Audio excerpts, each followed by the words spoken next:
Cliffy G, Mendoza. Oh, he is there.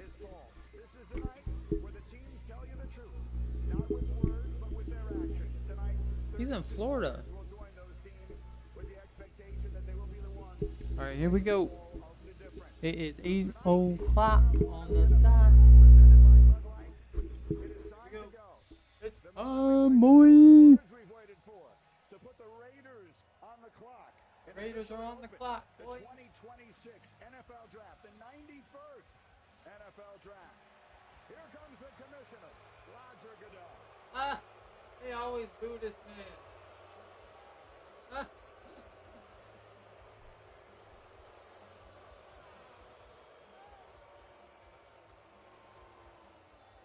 They always do this, man.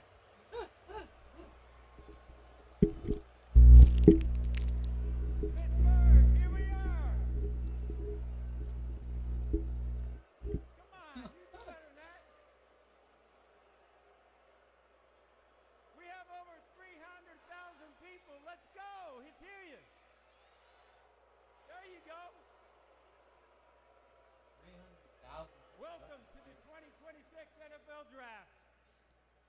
We are proud to be here in a city built on grit, built on steel, and home of the one of most dominant franchises in history. Your six-time Super Bowl champion Pittsburgh Steelers.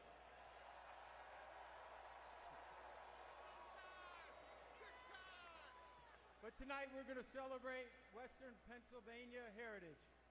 And as you can see, I didn't come alone. Steelers captain, 8-time Pro Bowler and Defensive Player of the Year, T.J. Watt.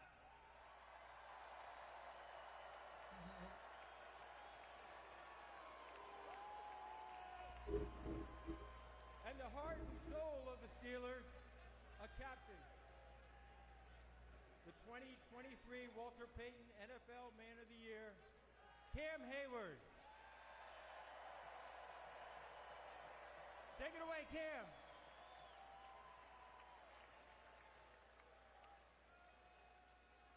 Pittsburgh, make some noise!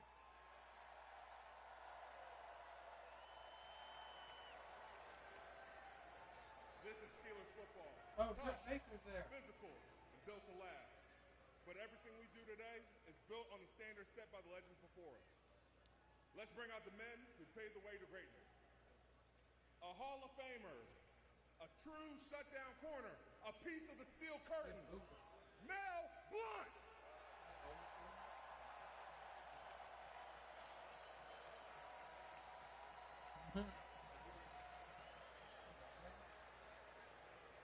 Now, let's talk some playmakers, some Super Bowl MVPs, Lynn Swann and Hines Ward.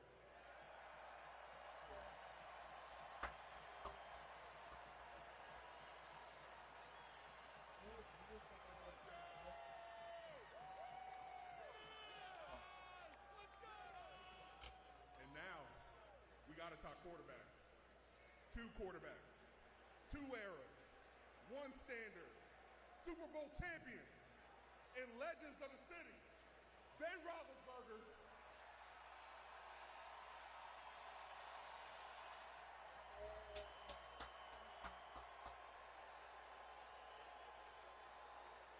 And one more, Terry Bradshaw.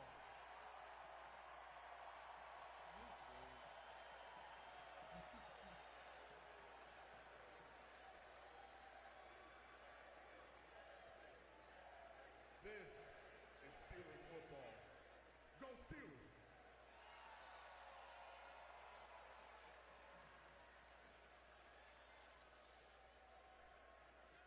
Okay, these players forge the path for the next generation of stars we will welcome into the National Football League starting tonight.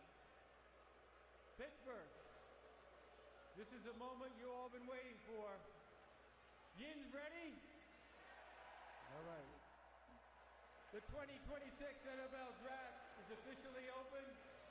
The Las Vegas Raiders are on the clock.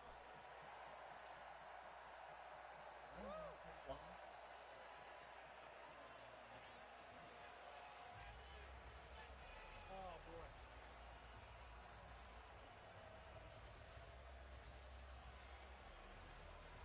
Well, it cannot possibly get any more Pittsburgh than that. Terry Bradshaw, Ben Roethlisberger, Mel Blount, Lynn Swann, Steeler legends on the stage to open up the festivities tonight. Not a lot of mystery at number one, but certainly a huge story as Fernando Mendoza waits to hear his name called. Adam Schefter, there are a lot of threads connecting him to the Raiders tonight. Schefter. Well, Grady, before last season began, Fernando Mendoza reached out to former NFL quarterbacks coach Brian Griese to help him get ready for his NFL career. They had connections before, and more have come into focus now. They both attended Christopher Columbus High School in Miami. They both led their colleges to national championships. Mendoza, Indiana, and Griese at Michigan, where his backup was Tom Brady, who will work with Fernando Mendoza in Las Vegas and in San Francisco. Brian Griese works side by side with an assistant coach named Clint Kubiak, who now becomes the Raiders head coach and will help usher along Mendoza. These connections have helped Mendoza get to the moment he is now. Their connections from Christopher Columbus High School in Miami to Tom Brady and Clint Kubiak in Las Vegas. Mendoza is set to hit the ground running. All right, Schefter, obviously a special night, and you will hear from Mendoza as soon as his name is called. And Mel, he will join this prestigious list of names in just a matter of moments. The only players ever to win the Heisman, win the national championship, and be the #1 overall pick. Cam Newton, Jameis Winston, Joe Burrow, and in just a few moments, Fernando Mendoza. So, Mel, you and I, we do the First Draft podcast all year long with Field Yates. At the beginning of this season, I don't think anyone was expecting that Fernando Mendoza would be the first pick in this draft. We were talking Arch Manning with the trifecta, which was, right, Heisman Trophy, national championship, and #1 pick overall. Then it went to Dante Moore. He had that great game against Penn State up at Happy Valley late September. Then Fernando Mendoza goes from Cal to Indiana. You're watching him to see if he develops, see if he improves. Does he cut that sack total down? It was 41 sacks at Cal in 11 games. Yes, he did. 25 sacks in 16 games. Clutch throws like that to Omar Cooper Jr. Talk about a guy decision-making, late in plays, like right here. Flawless. Cracking the code. He talked about that. How about mobility? How about beating teams with his legs? Look at him in the pocket here. He waited out. Accurate throws to all levels. This kid, when he needed to come through in the clutch, he did game after game. So he ascended from late first, second round, all the way up where you were not going to deny that Fernando Mendoza was the best quarterback in this group and the best player overall right there with Jeremiah Love from Notre Dame. And to do what he did, the hits that he withstood, amazing toughness, the mobility. He had against Penn State, a quarterback draw for 10 yards on third down, 18-yard touchdown run. Everybody covered, take it up the middle for a touchdown against Penn State. Then that touchdown run on the quarterback draw against Miami showed change of direction, toughness, and athleticism. Make no mistake about it.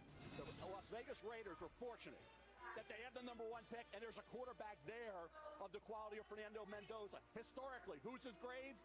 Eli Manning, same grade as Eli, same grade as Matt Ryan. That's Fernando Mendoza. Raider Nation, be happy you got the #1 pick, and there was a quarterback of this caliber there in a division with Mahomes and Herbert and Nix. You cannot be a distant fourth. You got to be right there, and this young man with that supporting cast that they're building with the Raiders has a chance to get there and match those quarterbacks in the AFC. No one questions that he's the #1 pick in this draft, but Booker, he's not a perfect prospect. What things are you looking for? Well, it's a couple of concerns. He led the nation in RPOs, and so there was a lot of predetermined stuff before him before the ball was ever snapped. He threw a lot of back shoulder fades, and so when you're talking about how the NFL is going to make you play, the NFL is going to make you play post-snap. A lot of what he did was pre-snap. That's #1. And #2, guys, it's really simple. When you're the #1 overall pick, you're going to be asked to carry the mail. You're going to be asked to be Peyton Manning, Andrew Luck, Cam Newton, Joe Burrow. Do we see this quarterback becoming one of those guys that can carry the team? Because when you're the first pick, you're going to be asked to do that at some point. Well, I don't think that he is uniquely qualified to go ahead and carry the football team. When I went out to Indiana for their pro day, the #1 thing that they said was, do not underestimate his leadership ability. Here's another guy who exuded tremendous leadership ability during his time in the NFL, and that was Drew Bledsoe, a former #1 overall as well, who had about 6'5", 240 pounds. Quite honestly, I played against Bledsoe. He looked just like Fernando Mendoza. The deep ball, the ability to throw it on time, in rhythm, put it with touch, throw it with touch, and be able to just drop it in the bucket where wide receivers can catch and finish the play. Drew Bledsoe, you're going to see it here. This is old school tape now. It's the kind of tape that I love, Mel. This old AstroTurf, the kind that would just rip the skin off of you. Drew Bledsoe used to deal back then. Fernando Mendoza is going to deal for the Las Vegas Raiders. They should be absolutely ecstatic that they got someone of this caliber. Did anybody think that Joe Burrow or Peyton Manning could carry a team when they came out? I don't think so. There were questions, right? They answered those questions because they got a lot of help from their teammates. Fernando Mendoza led Indiana to the greatest season ever in history. I think he can handle it. Fernando Mendoza was not born the last time the Raiders won a playoff game. That was January 19th of 2003. Mendoza was born in October of that year, and he has been waiting seemingly every day since for the moment that is now about to arrive. The commissioner on his way to the podium to announce the first pick in this 2026 NFL Draft. With the first pick in the 2026 NFL Draft, the Las Vegas Raiders select Fernando Mendoza, quarterback, Indiana.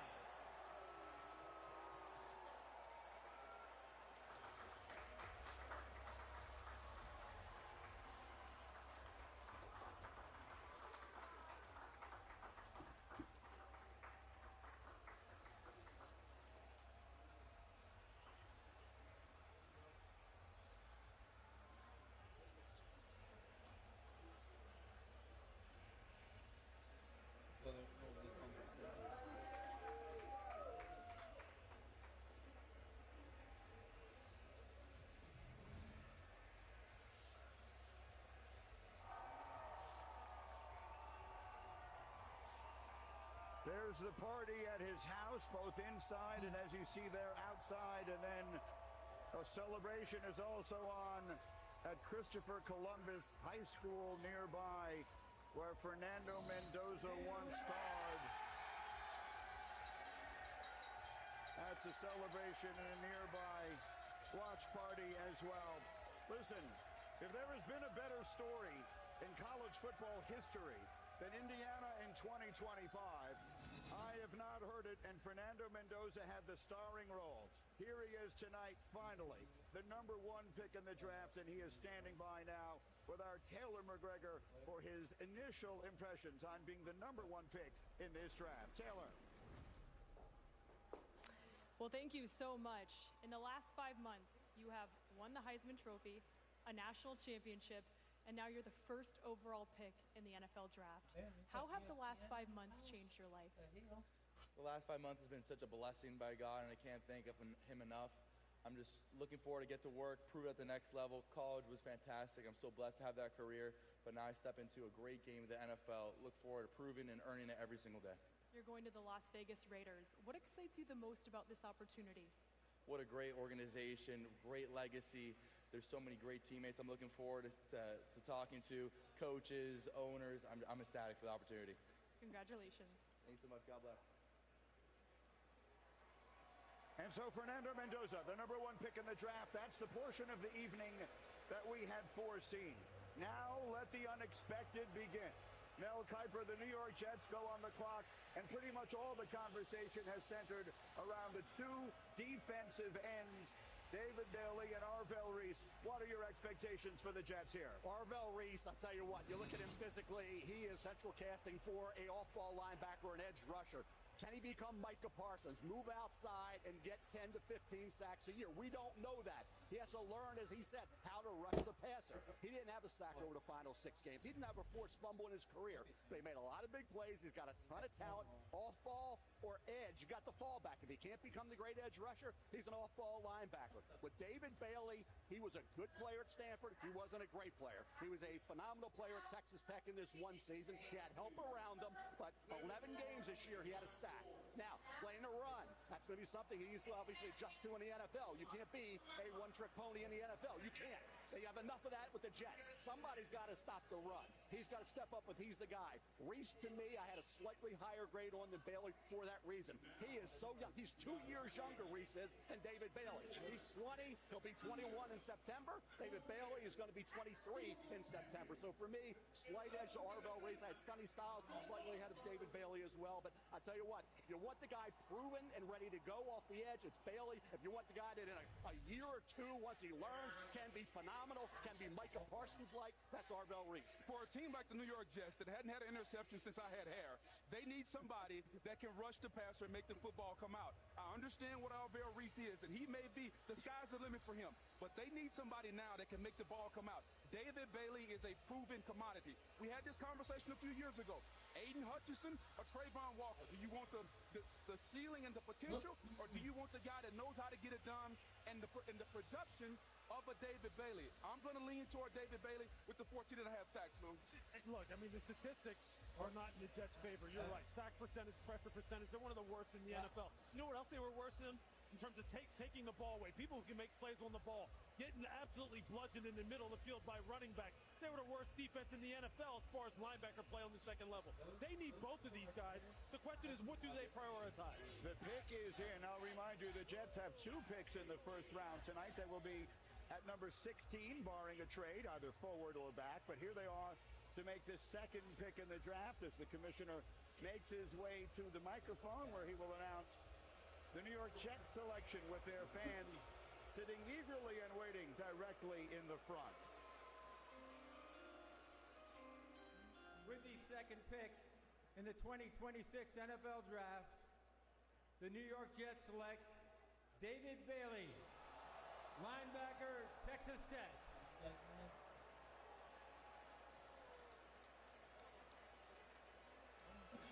There he is, New York.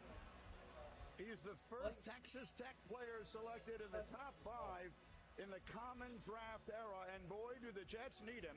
They had only 26 sacks last year, 31st in the NFL, and Bailey was a beast. 14.5 sacks for a ferocious defense that led the Red Raiders to the 4th seed in the college football playoff, tied for the most sacks in the nation. Bailey was a consensus All-American. He transferred, Mel, after graduating from Stanford. He did. He had 8 forced fumbles over the last 2 years, 5 in 2024 at Stanford, 3 this past year. He became a dominant edge rusher at Texas Tech. Now, he had some help. Lee Hunter inside defensive tackle, good player, and Romello Height on the other side. He had Jacob Rodriguez off ball. He had defensive backs that were transferring in to help that defense. But David Bailey took his game to a new level. As I said, in 11 games, he had a sack. The consistency off the edge was there. He's got to step up against the run. And for the Jets, that's going to be a big factor in whether he is a Pro Bowl caliber player. If you're drafting number 2 ahead of Reese and ahead of Styles, you got to have that type of ability. He's got to show that right away. Well, no doubt. And I think if you look at the Jets, they decided they want somebody that can get it done now. Nothing against Arvell Reese, but David Bailey has shown you from Stanford to Texas Tech that he can get it done and be an immediate pass rusher in the National Football League. So what is he going to bring to the New York Jets that are going from a 4-3 male to a 3-4? Let's start with something that I love. You have to be able to threaten the offensive tackle with the get off. Can you get off before the tackle moves and the ball is snapped? That gives you an opportunity to get your rush going, and then you dip and rip and you get to the quarterback. That's an easy win. Then can you bend the corner? That requires athletic ability, ankle flexion, dipping the inside shoulder, and then you have to have the burst to get to the quarterback and to finish. And here's the thing that I love. It's an array of moves. Why is he the best pass rusher? Not only can he beat you with speed, here's the spin move. All you need is 2 moves. You need a fastball and a counter Lewis. He's got the speed and the spin. He's the most ready-made rusher for the Jets. Oh, yeah, and he went up against some pretty darn good tackles as well. He went up against a Honiger at Arizona State, Fano at Utah. And the thing is, he can set the edge against the run. He just needs to do it more consistently. All right, again, a player the Jets desperately need. They will select again later in this first round. But right now, Marriott Bonvoy takes us down to Laura, who's standing by with David Bailey. David, you've worked so hard for this, and now you're the first defensive player off the board in the NFL Draft. What does it mean to hear your name called this early? I mean, it's surreal to me, man. This is a great experience. This is an awesome opportunity, and I'm just so grateful, man. Shout out all the fans that came out here. I'm just happy to be here. How will you immediately impact this Jets defense? Man, I just want to get in there and just be a sponge, just soak up everything, just, rely on the vets, rely on the staff to make me the best player I can and, help out this organization, man. I feel like this organization is trending in the right way, so, man, I'm just ready to work. All right, and David, in the last minute, Topps has made your first pro trading card, so go over there and sign it, okay? Congrats.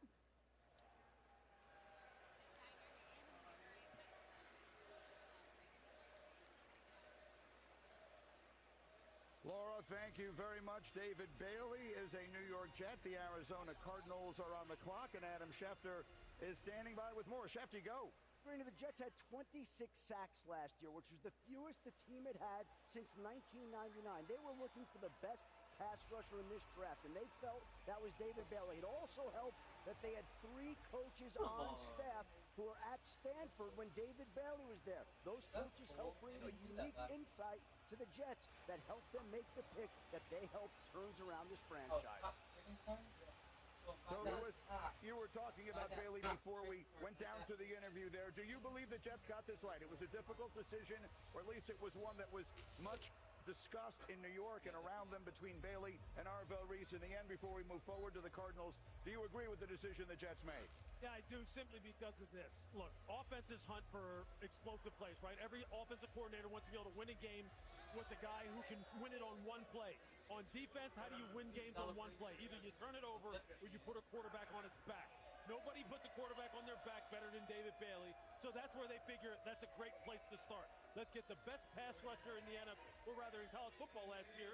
We project he'll be able to do that in the NFL. He has to earn the right to rush the passer. He's got to take care of first and second down, and we've seen with those long arms that he has, he's more than capable of setting the edge. And they're going to demand that so he can then go ahead and do what he does best, which is win games by putting quarterbacks down. Okay, we told you the cadence is going to be quicker this year, only 8 minutes rather than 10 in between picks. So, Mel, the Arizona Cardinals on the clock now, and as they make their selection, there's been so much speculation about the possibility they go to the running back here. Is this too early for Jeremiah Love to come off the board? Absolutely not. He's the second best player on my board. He's right there with Fernando Mendoza. What's this team need? They need juice. They need to energize the fan base. They have no identity. It's a bland football team, right? That's the Arizona Cardinals. But there's Jeremiah Love. He's much more than a running back. I said you can put 84 on that jersey. Could have been a first-round pick. Slot, wide. He can catch the ball. He had runs of 36 or more yards in 7 games. He had runs of 29 or more yards in 8 games in 2024. He's 20 years of age. He never fumbled. He is a great young man for Arizona. If he were just a running back, he had some fumbling issues and he didn't catch the ball. No way. But to be as multi-dimensional as this kid is, you got to get the offensive line going. You got to get a quarterback in that division with Darnold, Stafford, and Purdy. They got work to do. But this kid is going to automatically, until Marvin Harrison step up a little bit, this kid can play big-time football. Regardless, that's getting a little help. All right, we will find out if indeed that is the selection that anticipated. Perhaps a trade up to this spot does not appear we've had that. The Cardinals pick is indeed in. The Titans are on the clock, and the commissioner is making his walk to the podium to announce pick number 3. The Arizona Cardinals fans standing in anticipation. With the third pick in the 2026 NFL Draft, the Arizona Cardinals select Jeremiah Love, running back. Jeremiah. They really did it. We had heard so much speculation over the last few weeks that this would be the selection. And there it is. What a special season Jeremiah Love had for the Irish last year. Over 1,600 yards of total offense and a school record, 21 touchdowns. A unanimous All-American, third of the Heisman, the first Notre Dame player ever to win the Doak Walker Award as the top running back in the nation. And now, Mel, he is the third pick, Lewis, I should say, in the NFL draft. Look, every single offensive coordinator, quarterback coach, running back coach, head coach wants guys who can win games with one swing. Jeremiah Love is that. He's more than a running back. I know people don't want to believe it, but he's more than a running back. He is a weapon. He is a guy who can create plus 20-yard explosives at the blink of an eye. And you see it right there. Just 2 years ago, we watched Saquon Barkley hoist the Philadelphia Eagles on his back with his ability to create explosives in the run game. That is what Arizona is after. This draft has got some pretty good offensive line depth. They're going to have to go to work. And look, they don't play football till September, but they better fix the offensive line. There's no question about that. But you cannot pass up guys like this. If you told the Arizona Cardinals, hey, we'll give you Christian McCaffrey, we'll give you Bijan Robinson, we'll give you Jahmyr Gibbs, do you think they wouldn't take them right now in a heartbeat? Those guys are difference makers. This kid fits right into that mold. I cannot wait to see him go ahead and infuse that organization with some juice, Mel, like you talked about. That's what he's going to bring. He's fear factor all the way. And he's going to make defensive coordinators have some restless legs figuring out, okay, where is he going to be? In a backfield slot? Or is he wide? Kid doesn't fumble the football. What I want to see is, remember the Chargers got LaDainian Tomlinson, then Drew Brees. I'm not saying Ty Simpson's going to be Drew Brees, but do they pair Jeremiah Love with Ty Simpson by trading into the late first or taking him at pick number 34? So, Mel, let's take a look at Jeremiah Love as he joins the commissioner. He's the third running back selected in the top 3 in the last 20 years, joining Saquon Barkley and Trent Richardson. You see it, kid. Remember Tony Dorsett, 99 yards on a Monday night against the Vikings? This kid in a blink. You watch him here. What is he going to do? He's going to take it to the house. This kid is awesome. He's dynamic. He had, like I said, all those runs, over 29 yards and 36 runs, 15 runs. The last 2 years that were game breakers for him. Boy, he caught the ball. You watch him. So smart a football player out of the backfield. Catches everything that after the catch. Forget about it. As I said, never fumbled the football at Notre Dame. We always had this conversation. Love the player. The Arizona Cardinals, we're supposed to build our team inside out, front to back. They got James Conner, they got Tyler Algiers in the offseason, now you have Jeremiah Love. It just seems to me that going about this, building this team in a different way than I would, Lou. I love the player, but I disagree with the pick for Arizona. Well, look, they still do need to build their team front to back, and they need to be strong down the middle. But again, there's more depth on the offensive line in this draft that they're going to have to go to work on and try and get some of it, but you can't pass this kid up. Let's go down to the stage. Marriott Bonvoy brings us there. Laura is standing by with Jeremiah Love. Laura. Jeremiah, your dad was your first ever coach. He's instilled so much confidence in you over the years. How special is this night and this moment for the two of you? It's very special. You know, my dad was the first person that believed in me, and he didn't sacrifice a lot to get me to this point. So I got to pay him back, got to pay my family back, and I'm looking forward to get to work in Arizona, you feel me? I feel you. You are the first running back to be taken in the top 5 since 2018. Why will your skill set translate to the NFL? I mean, it's just a blessing, you know. I feel very honored to represent the running backs, and I'm going to put on for them. I'm going to put on for all football players. I'm going to put on for Notre Dame. I'm going to put on for my family. And lastly, I'm going to put on for the Cardinals. We're going to do some special things together. Congratulations, Jeremiah. Thank you. Appreciate it. Jeremiah Love and Mel Kiper, you have been saying for years you don't draft a running back in the first round, and now all of a sudden here you are celebrating the selection of a running back by the Arizona Cardinals at number 3. I don't even know who you are anymore. Adapter guy, Greeny, right? That's what they say, but I'm adapted to big-time all-purpose facts, and that's what he is. And I disagree with you, bro.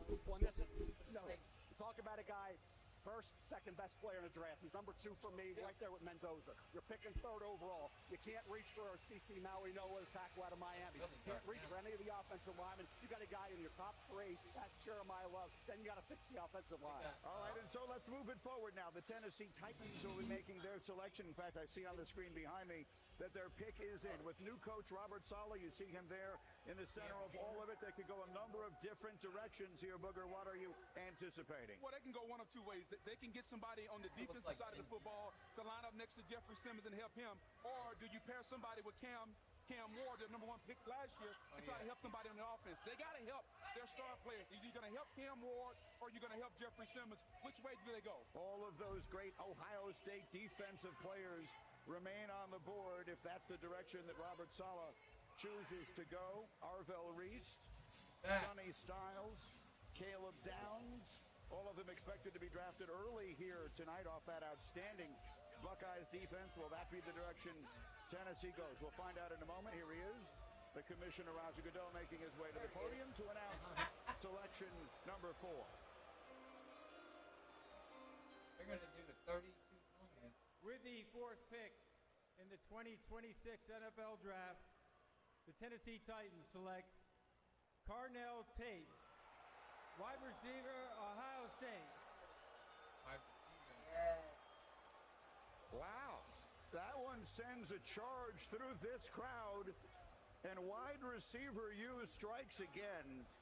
Carnell Tate is the 6th Buckeyes wide receiver to get drafted in the first round in the last 5 drafts. He started 25 games opposite Jeremiah Smith the past 2 seasons, caught 103 balls for 13 touchdowns. Mel. He's a ready-to-go guy for the NFL. Precise route runner, great hands, great character, great approach, the way he tracks the deep ball. So for Cam Ward, the key guys is getting Cam Ward at an elite level. We showed mid-season and late he could be that guy at quarterback for the Tennessee Titans. Carnell Tate qualifies as a safe pick. You know what you're getting. By the way, he'll also block as well. Very unselfish player. Had a great year for Ohio State. Jeremiah Smith certainly helped out. Jeremiah Smith's going to be one of the top 3 players drafted next year. This kid's had some help certainly to Ohio State, with Smith being that guy on the other side that everybody had to worry about. But for Carnell Tate, he checks the boxes. He's not, I think, the elite receiver that you think about in the top 5, but you know what you're getting, Lou. You know you're getting a solid guy, and he doesn't drop the football. Yeah, look,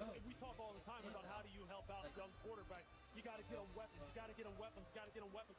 Their number 1 wide receiver last year, Elikayo Manor, who I saw at Stanford a couple years ago, he led the team as far as wide receivers were concerned with 515 yards. Only one other team had a wide receiver who led the team with less yardage. I mean, with more yardage.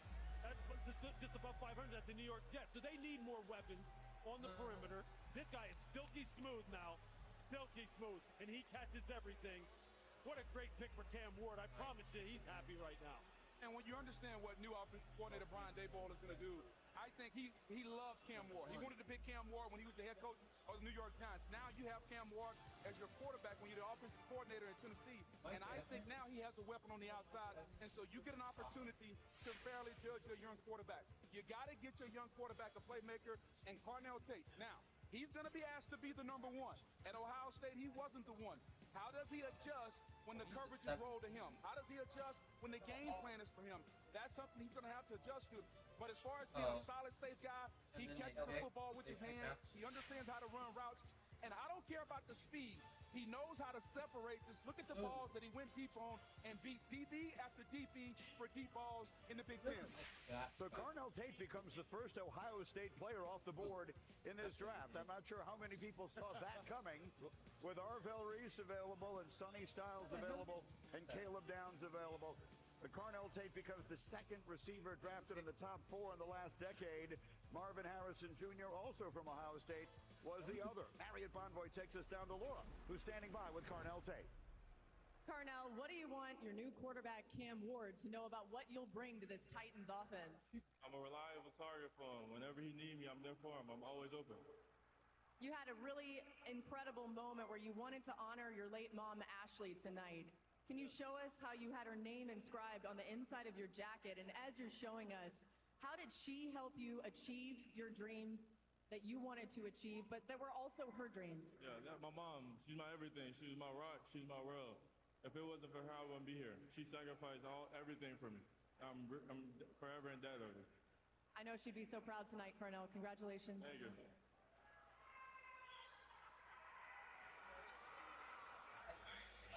Well, that is what this night is about. It is about the fates and fortunes of every team in the NFL being reshaped, and it is about the wildest dreams of these young men and their families coming true directly before your eyes. Mendoza, Bailey, Love, and Tate are the first 4.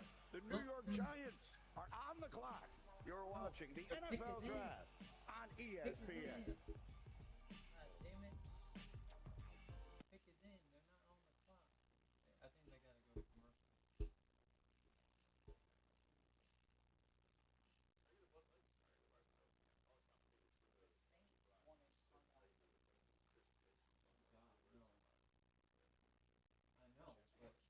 We couldn't afford for the Saints to get that guy because he would be running all over us.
don't need nobody. Hey.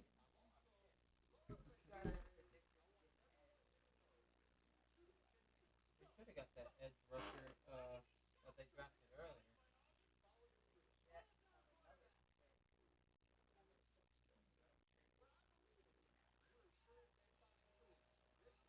They're trading up. Browns are trading the 6th pick to Kansas City.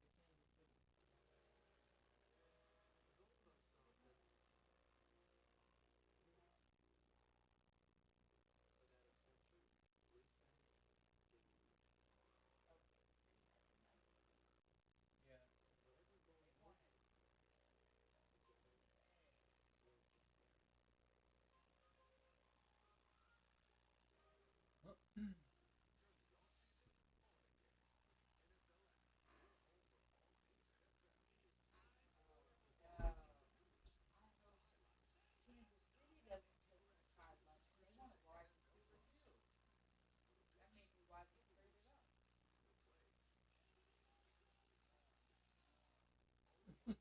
They're going to take the pick.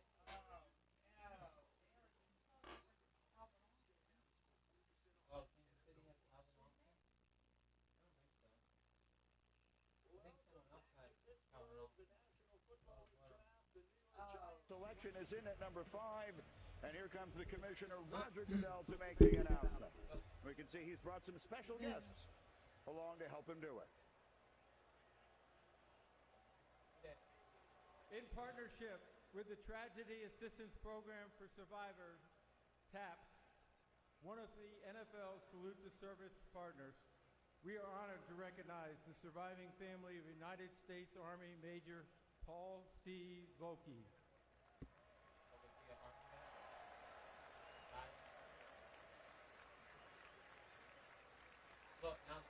Major Volke sustained tragic fatal injuries while deployed in Afghanistan. He is survived by his spouse, Tracy, and their 2 sons, Andrew and Benjamin. Major Volke was raised in the Hudson Valley and was a lifelong fan of the New York Giants, a tradition he proudly passed on to his sons. Volke family, take it away.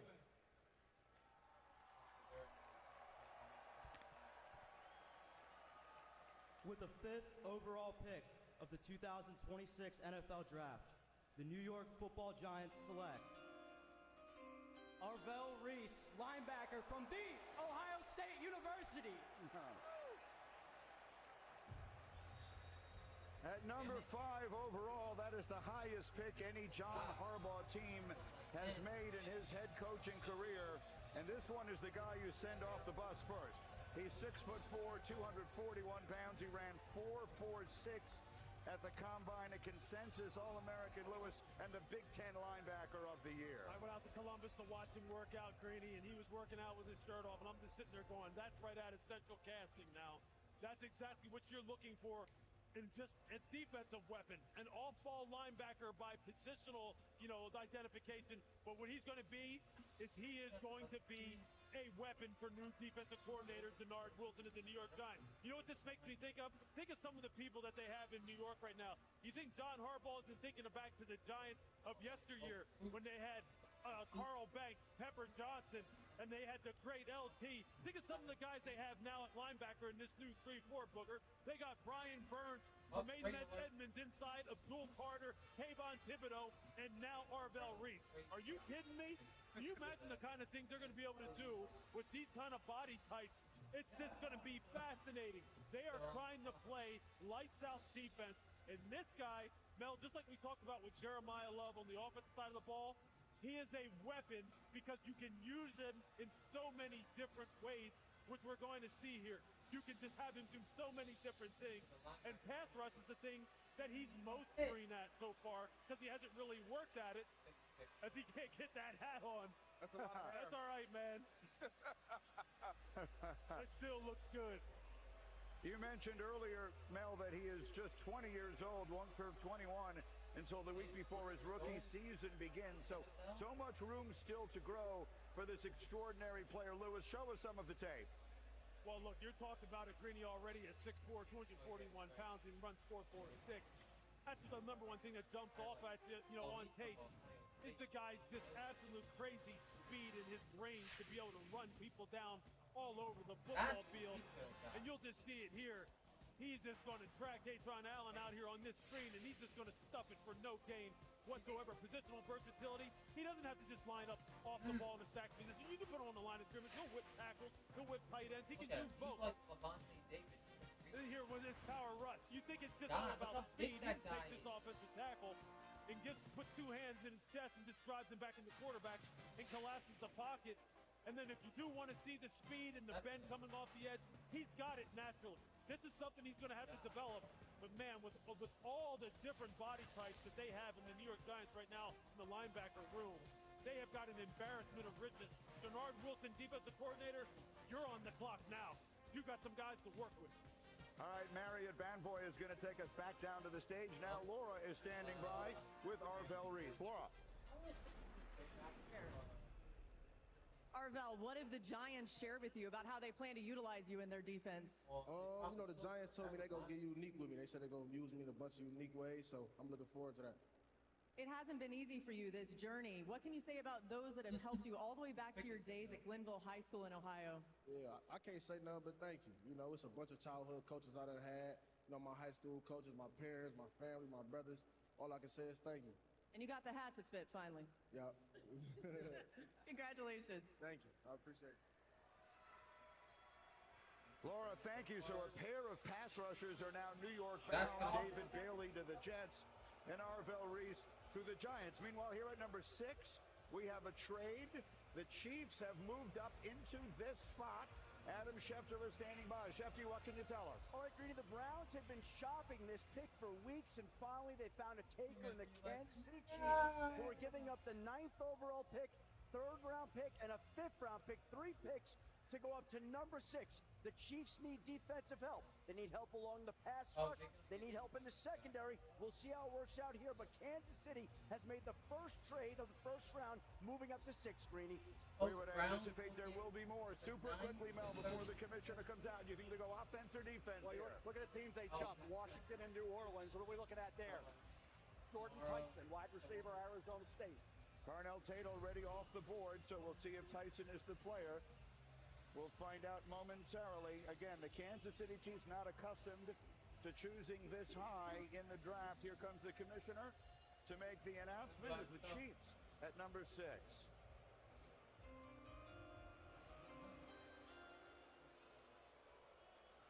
With the 6th pick in the 2026 NFL Draft, the Kansas City Chiefs select Mansour Delane, defensive back, LSU. I will remind you that Kansas City traded first-team All-Pro Trent McDuffie to the Rams this offseason, and his teammate Jalen Watson later signed with LA as well. So they had a need at this position. Mansour Delane, a unanimous All-American in his only season at LSU, transferred after 3 years at Virginia Tech. No doubt. And when he got to LSU, the first thing you have to ask yourself is, can he play man coverage? Can you line up and play man-to-man? You can check that box. Number 2, can he play zone coverage? Can he play off? Can he read the quarterback?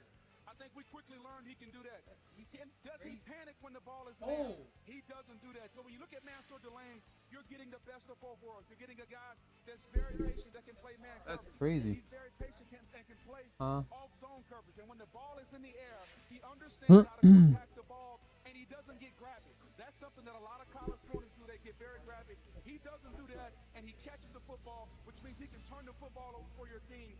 You talk to defensive back coach Corey Raymond, and he's had some great ones down there. Morris Claiborne, Patrick Peterson, Tyrann Mathieu. Panthers are up. With all those guys. Came out of Archbishop Spalding High School, right? Watched him play high school football. To see him get to this point, Louis talked about it. They're the Virginia Tech inconsistent. Made some big plays with interceptions, gave up some. At LSU this year, started off the Clemson game, he had an interception, had a couple pass breakups. He took his game to a new level. Ray Bond thought to be a 4 or 5 guy. 4-4 at the workout. I had him right now as the 14th best player in this draft. I think it's a bit of a reach, but guess what? With Jermon McCoy and that lingering knee injury, he became the guy at corner that you got to get, because there's really, right now, no no lock corner. What if they take your Because of pick? McCoy's injury, maybe Colton Hood gets in there, maybe Chris Johnson, San Diego State, but that made Monster Lane much more valuable at the top of the draft because of McCoy falling back just a bit. Yeah, they're betting on that ascension that you're talking about, Mel, that he's This on guy, currently as far as how he has improved. he's gonna be what? He Freaking continues. Patrick He's done a nice Mahomes. job down there with defensive backs. They lost 2 of them this offseason. I can't I mean, it was a necessity in order for Brett Feast to go ahead and fill this position and get someone like this guy who, look, he just absolutely balled out all year long. He supports the run. He makes plays on the football. He's so aggressive at the catch point. He can do it all. He has really developed his game. They make the aggressive move. They go up and get their man, and Marriott Bonvoy. Their pick is what? With Mansour delay. Unless you guys trade Hunter, up. you just said, wow, this is crazy. The Chiefs traded up to get you. What did they tell you about why you were so important to them? Sure, really just the way I play the game. You know, this confidence they have in me. They weren't really on me too much in this process, but they said they just wanted to keep it quiet and make that sneak move, and they made the best move in the draft, so I'm excited. You were once a little boy dreaming of this very night where you would become an NFL player. What would that little boy say now? Man, don't stop now. Don't stop now. You got what you dreamed of, but, man, let's make a mark on this league. Congratulations. Yes, sir. Yes, ma'am. Yes, ma'am. All right, Laura, thank you very much. And so the next selection is in. We mentioned the cadence will be quicker. Oh, he's gonna take a picture with the people. Only 8 minutes rather than 10 between these picks. And Mel, the Washington Commanders have already made their pick. Who's the best They probably still will. on the board in your mind? Commanders are Who had Fred Warner? Adam Peters did. Who's the general manager of the Washington Commander. Commanders? Ooh, It's look at that Adam guy. Peters. Who was the cop? Fred Warner. You got Sonny Styles for the Washington Commanders. In a division with those quarterbacks, you got to chase. Sonny Styles can do it. He can spy. He can get to the quarterback like a Pick cat. is in. It's a name that perhaps we had expected to go a little sooner than this. He had one of the truly great showings in the history. That's right by Heinz Field. Are there people in Heinz Field watching it? Many had projected that Jeremiah Love might fall all this way. I'd seen him projected to the Commanders multiple times. Here comes the commissioner with a pair of Hall of Famers on either side to announce the 7th pick in this year's draft. The bus. The Walter Payton NFL Man of the Year Award, presented by Nationwide. Nationwide is on your One side. player each year and celebrates their profound impact on and off the field. I'm joined on stage by former winners Lynn Swan and Jerome Bettis.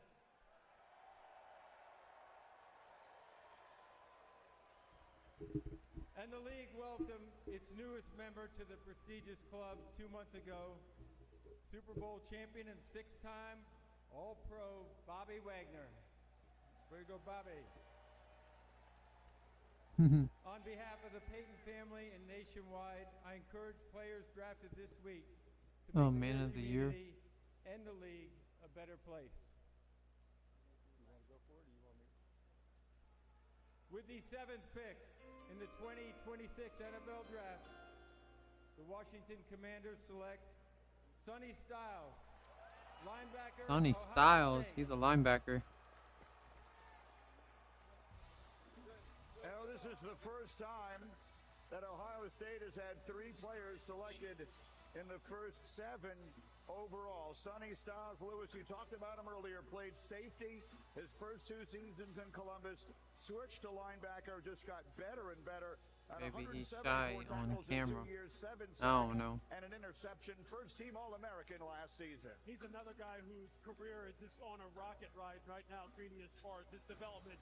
Very New similar Orleans is next. to Sonny Arvell, Styles. and you're gonna What's see at 8? The things that he can do.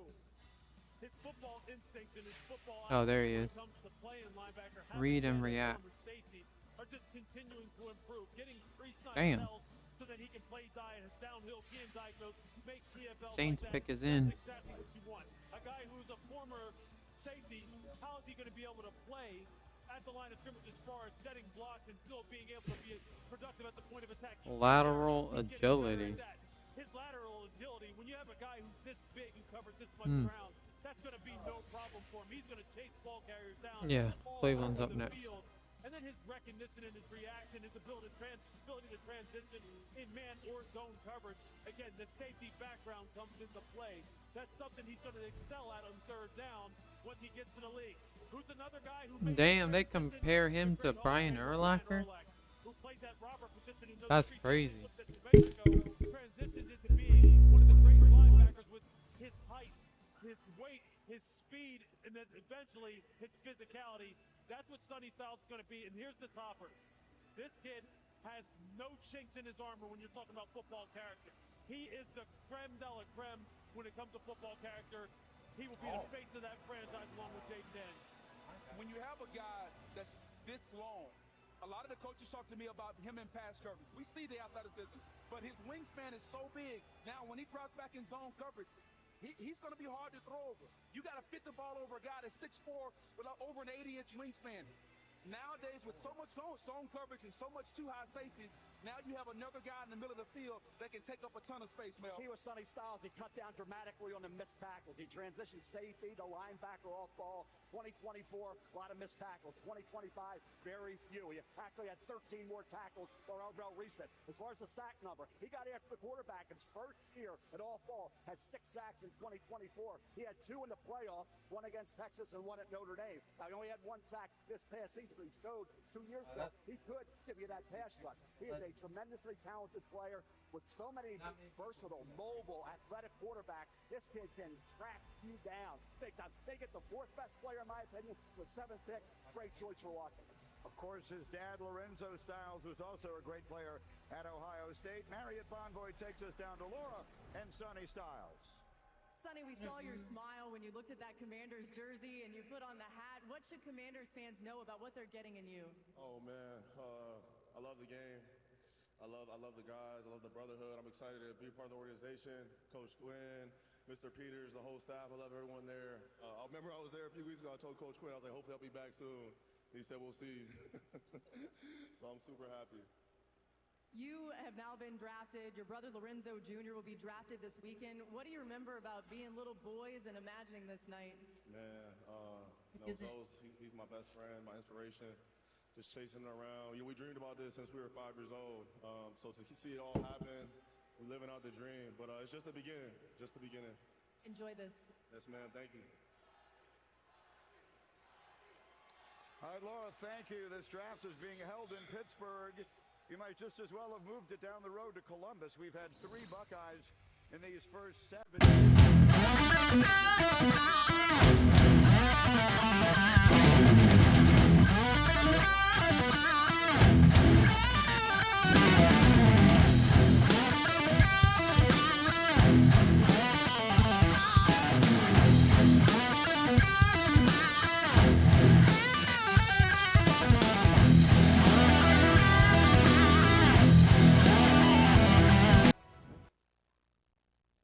Oh, and 10. Oh, and 10.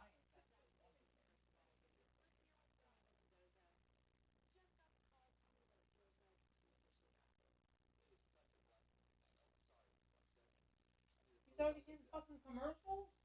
What the fuck is this?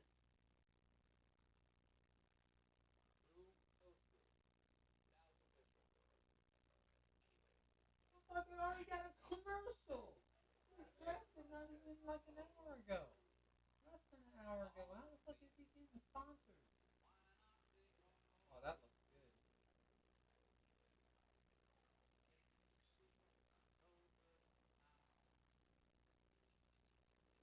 Uh-oh. Heinz. A Heinz ketchup commercial.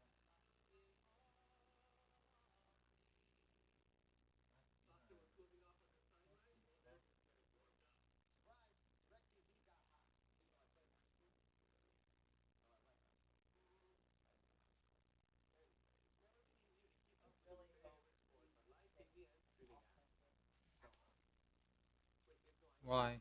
I thought you guys wanted the wide receiver.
Certainly one of the smartest players. Nick Saban said smartest player I ever coached. Jordan Tyson, loved the kid. I think he's wide receiver one, most talented wideout in this draft, and the two versatile offensive linemen. Now we know a right tackle guard, Ano, right tackle guard center, and Makai Lemon, boy, he plays fear. Love the kid. He also has return skills. All right, the New Orleans Saints selection is in, and the commissioner, I am told, is making his way to the stage right now to announce it with the 8th selection in this draft. The Browns will come behind them, having traded back with Kansas City a bit earlier. Then the Giants will make their second pick of the night. But here comes New Orleans and the commissioner, Roger Goodell, ready with the announcement.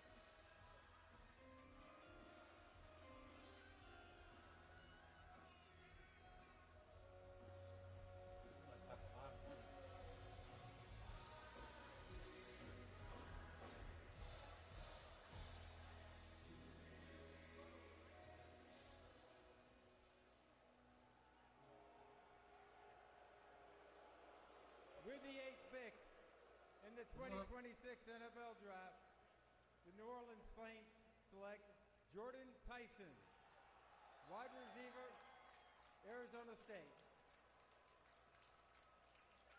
Well, there you go. The talent is unquestionable. Injuries are the only question. We know about the torn ligaments in 22, the hamstring that lingered into the combine, but he was spectacular when he was on the field. All Big 12 each of the last 2 years at Arizona State, 136 catches, 18 touchdowns now, and he rushed for another. He is a talented football player. He was my career number one wide receiver in this draft. You think about where he can be if he stays healthy. He had some durability issues during his career, but if he stays healthy, he can be a dynamic performer. I thought Kansas City would look at him. They pass, and it allows Tyler Shuck. Tyler Shuck's the guy. Hey, about Jordan Tyson becoming the number one wideout. Guess what? You think about Chris Olave, right? You learn a lot from Olave. Jordan Tyson can make any catch you ask him to make. He can go high, he can go low. He's tremendous after the catch, guys. Loves this football player. Hey, he had a hamstring. He tried to play through a hamstring and injured the other hamstring. Why? Because he's so competitive. What did Kenny Dillingham say? I had to try to protect Tyson from Tyson because he wouldn't get off the field. And he didn't have a chance to rest him. He never ran a 40 because he didn't train for it. But he worked out last week, had a great workout, and now Jordan Tyson goes to the Saints and helps that young quarterback, as they did with Cam Ward, getting Carnell Tate. You pair a young quarterback with a great receiver. That's what Jordan Tyson can be if he stays healthy. Here's the thing I'll say about the injury is everybody's concerned. When you play the National Football League, the injury rate is 100%. It's not if you're going to get hurt, it's when. Everybody's going to get hurt. You just hope it's not a catastrophic injury. I'm not concerned. He's the most talented wide receiver in the draft. He gives you vibes, Greeny, of Odell Beckham Jr. He can catch the football with ease. He's explosive, and he can make big plays from anywhere on the field. Hines Ward did. Hines Ward coached Jordan Tyson. This kid's ready for the National Football League. Guys, I wonder if you can see the emotion in the face there of Jordan Tyson, who was overcome on his way to the stage. What a moment. And what a reminder of what this night is about. Of course, it's about what the Saints are going to have in him as a football player, but it's also about the culmination of a lifetime of work, and you see it all coming out in Jordan Tyson as he made that walk. Look, full stop. This is the best wide receiver in the draft. Look, I love Carnell Tate. We all love Carnell Tate. We all love Makai Lemon. We all love Denzel Boston. This guy right here is a problem. He is big. He is super explosive. He is tough. He can run every route. He can play all three positions. He can play the Z, the X, the slot. I'm just telling you now. Him, Chris Olave, Travis Etienne, Tyler Shuck is sitting there going, oh yeah, buddy. We're on here comes the Saints now. This is a nice draft pick. Kellen Moore has got to be ecstatic that this kid is sitting there for them to pick. And here's the thing about it, Greeny. You see that emotion? because all through the draft process, all we kept saying, he's injury prone. Everybody tried to knock this young man down because of the injury. So that emotion coming out is somebody believed in him when everybody during the process says they weren't. And I love that for him. Let's hear from him. Marriott Bonvoy takes us down to Laura, who's standing by with Jordan Tyson. Jordan, you're out here singing. We saw you overcome with emotion as you were making the walk. What were you thinking in those moments? I'm just so thankful, so blessed. Lord's doing work on me, and he's not done. We're just going to keep this thing rolling. I'm going to give it my all, and that's all I can do. What can you say to those out there who may deal with adversity, injuries in this game, some of the things that you've handled about perseverance? The Lord said it's going to be hard, and you have to persevere. Life is not easy. Keep going, boy. You got it. You strong. I promise you, you're so strong. Just keep going. You got it. Congratulations. What a moment. Booger, as you were pointing out, So everybody a number of times over the last year or so, he must have wondered if this moment would ever come. No doubt, Greeny, and everyone throughout the process, we knew about the talent, but we just kept talking about the negativity, the injuries. Is he going to be healthy? He missed 1 out of every 3 games. That young man heard that, and now the emotion you see coming out is well-deserved by him. So the booing that you hear behind us is because the Cleveland Browns pick is in, and that, of course, is the arch rival of the Pittsburgh Steelers.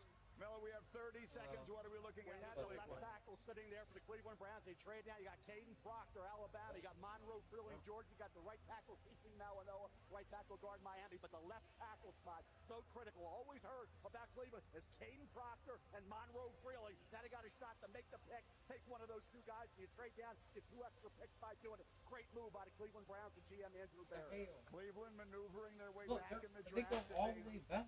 Have not seen any offensive linemen go off the board to this point. So if that is the direction they go, they will have their choice of whomever it is they want. We will find it out right now. And a pick that they got by trading back with Kansas City.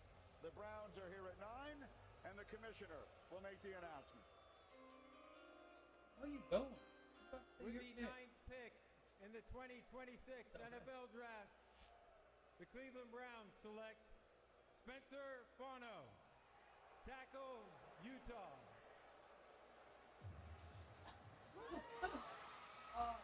And there he is, the first offensive Good lineman God.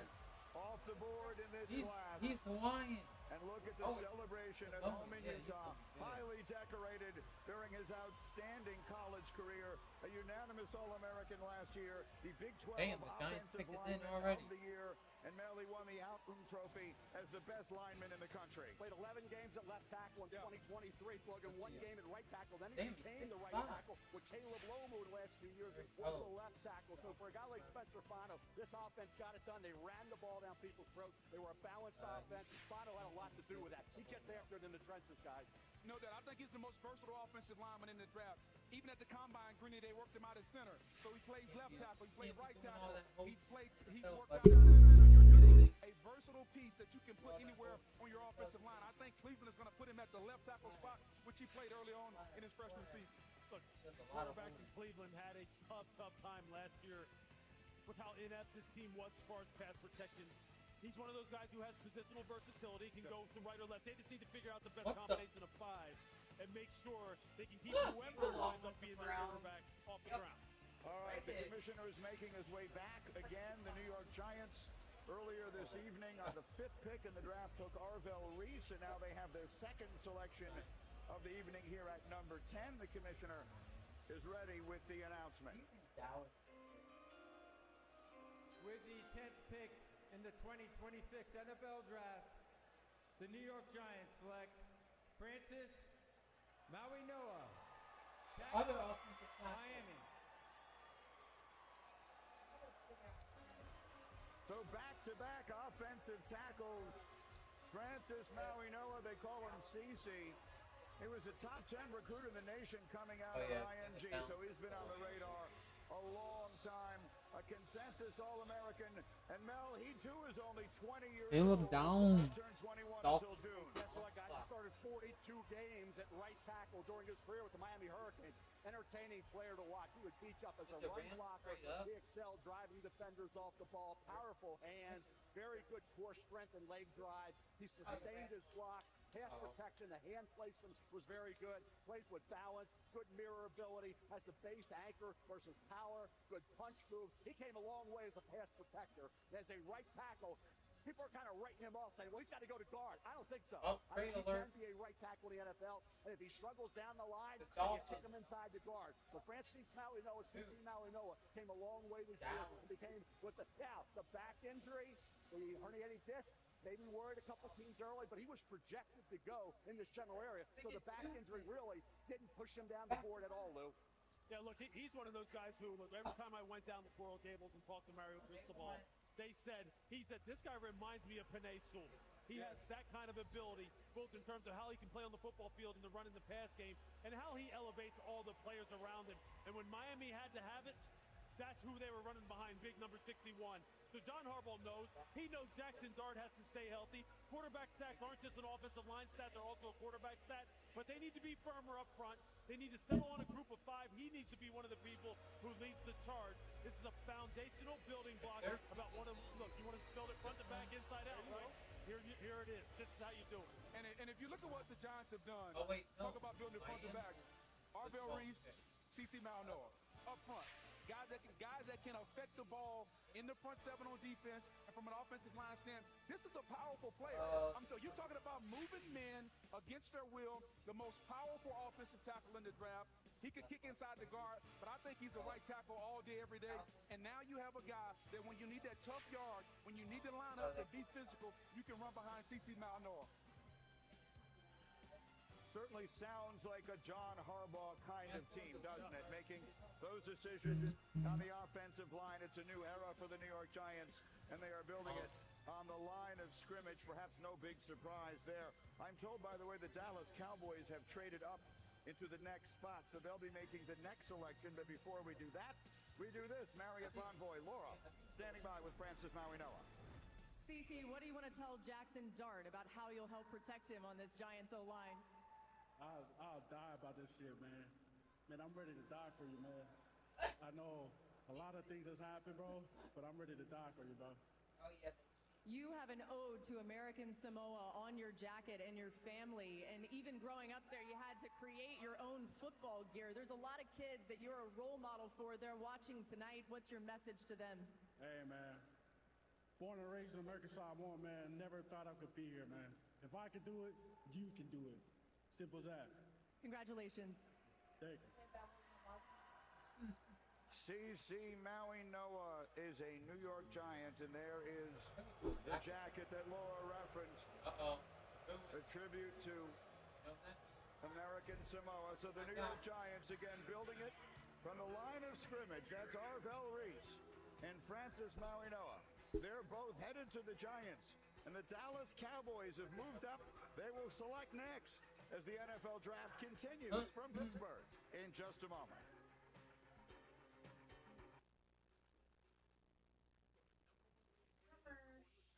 NFL draft that says oh.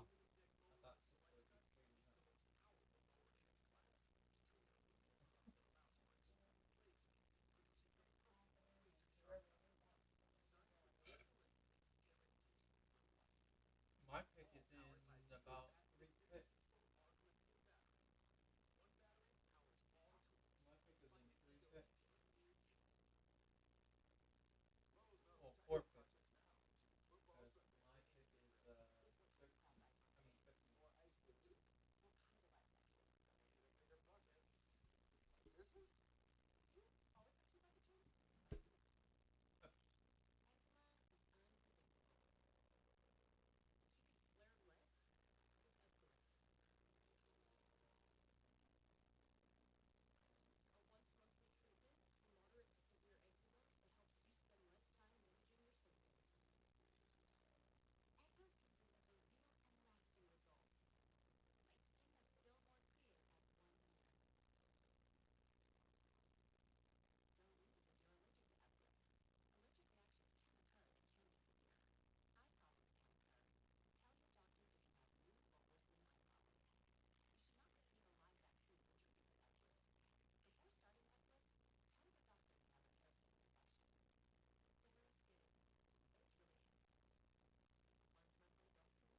NFL Draft on ESPN. By Bud Light. And leading up to this night, there'd been a great deal of speculation. Would the Dallas Cowboys move up? Well, the answer turns out to be yes. They move up one spot. You see the compensation that they offered to the Miami Dolphins to move up to this one spot. So obviously a player the Cowboys identified that they could absolutely not afford to pass up on, and we'll find out who that player is. Here comes the commissioner to announce the Cowboys selection at number 11. With the 11th pick in the 2026 NFL Draft, the Dallas Cowboys select Caleb Downs, defensive back, Ohio State. Another Ohio State star. He actually was the SEC Freshman of the Year at Alabama in 2023. Transferred when Nick Saban retired, off to Ohio State, where he was a unanimous All-American in both of his seasons, won the Lott Trophy, the Jim Thorpe Award, Mel, and a national champion. What do the Cowboys need on defense? A culture change, right? They need an alpha coming in there. This team allowed 30 or more points in 9 football games.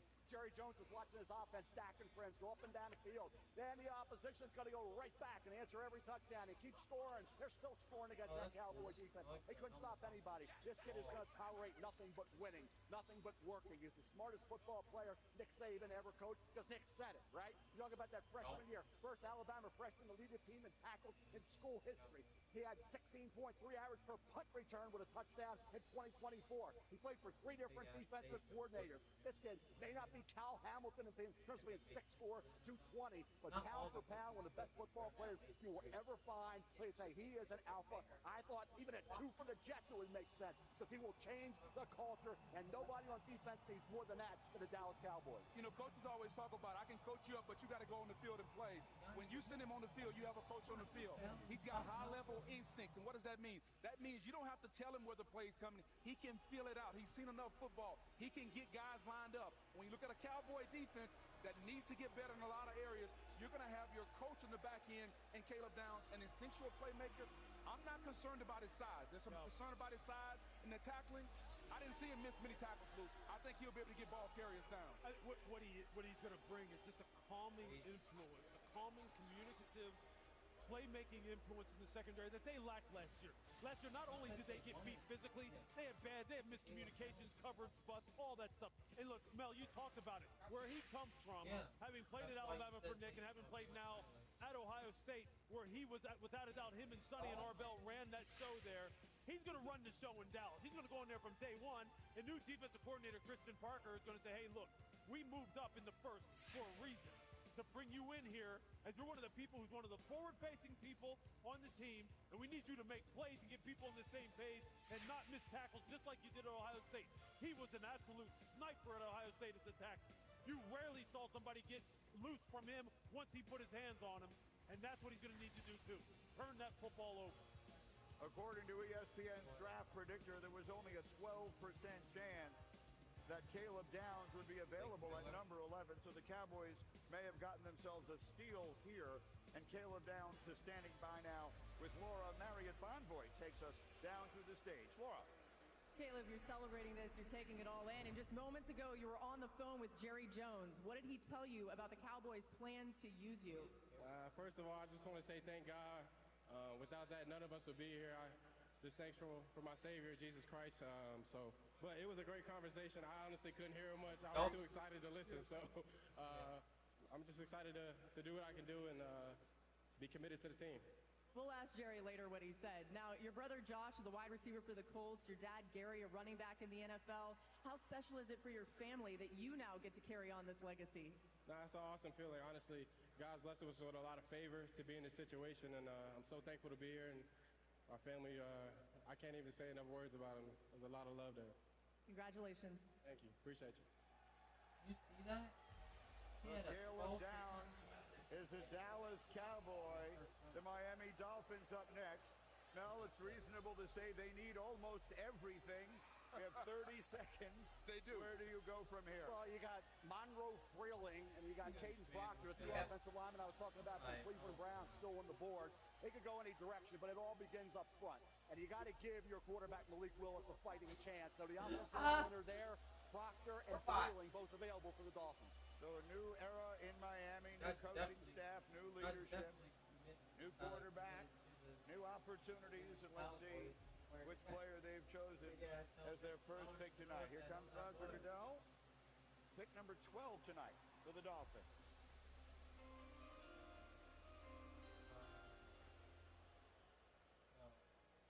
With the 12th pick in the 2026 NFL Draft, the Miami Dolphins select Caden Proctor, tackle, Alabama.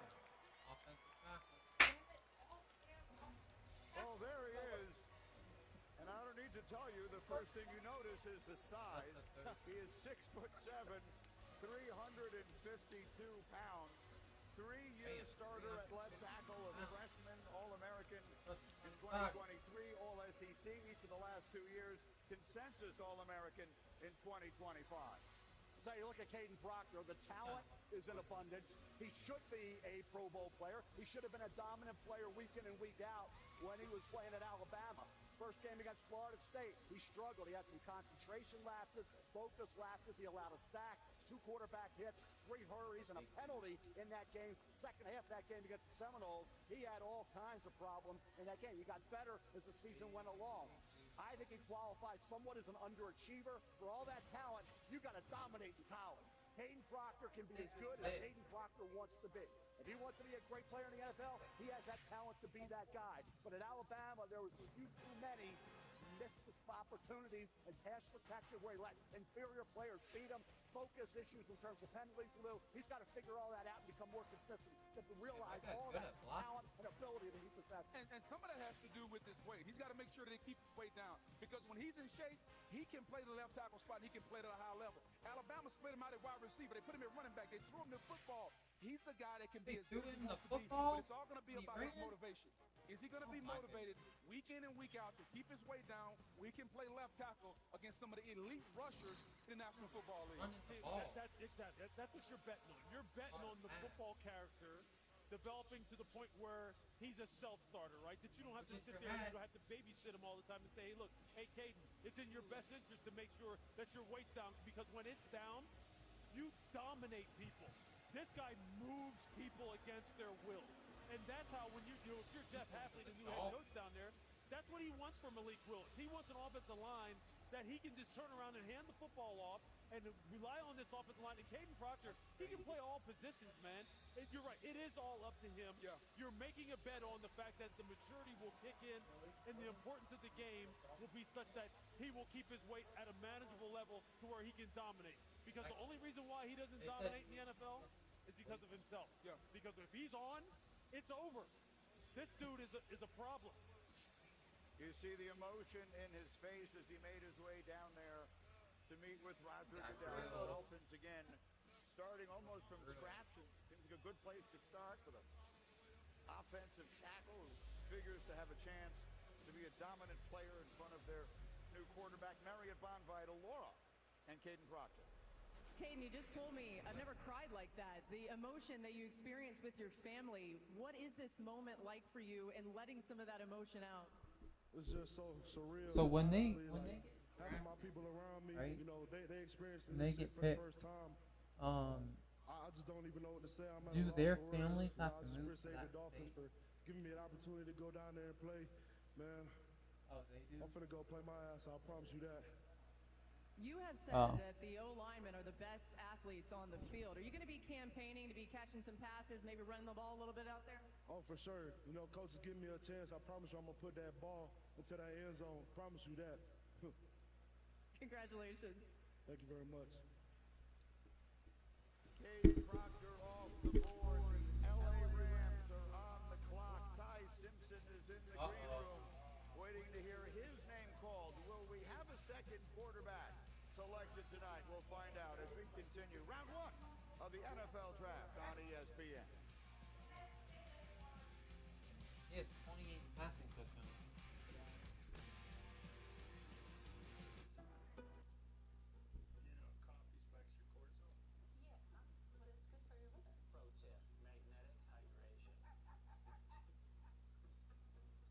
Cardio ruins muscle gain. Hey, standing ruins your knees. Sleep is overrated.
The pick they acquired last year from the Atlanta Falcons. It's a bonus pick, and the Rams have viewed it that way all along after trading their pick, number 29, to Kansas City in exchange for Trent McDuffie. The Rams have done a lot of work on a lot of prospects, including Alabama quarterback Ty Simpson here. They've looked at wide receivers as well, but the Rams have mown this pick long and hard. The pick is in. They're gonna take Ty Simpson.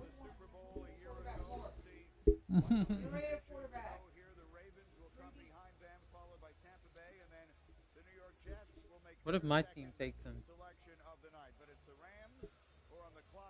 The Rams are on the clock. Bam, bam, damn.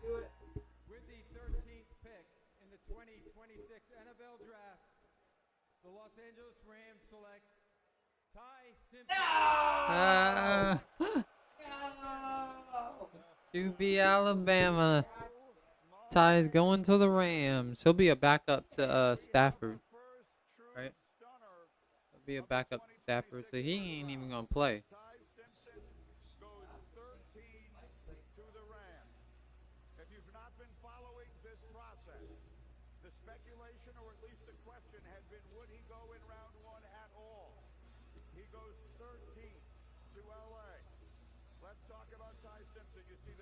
LA. I think my team's gonna pick up a offensive tackle.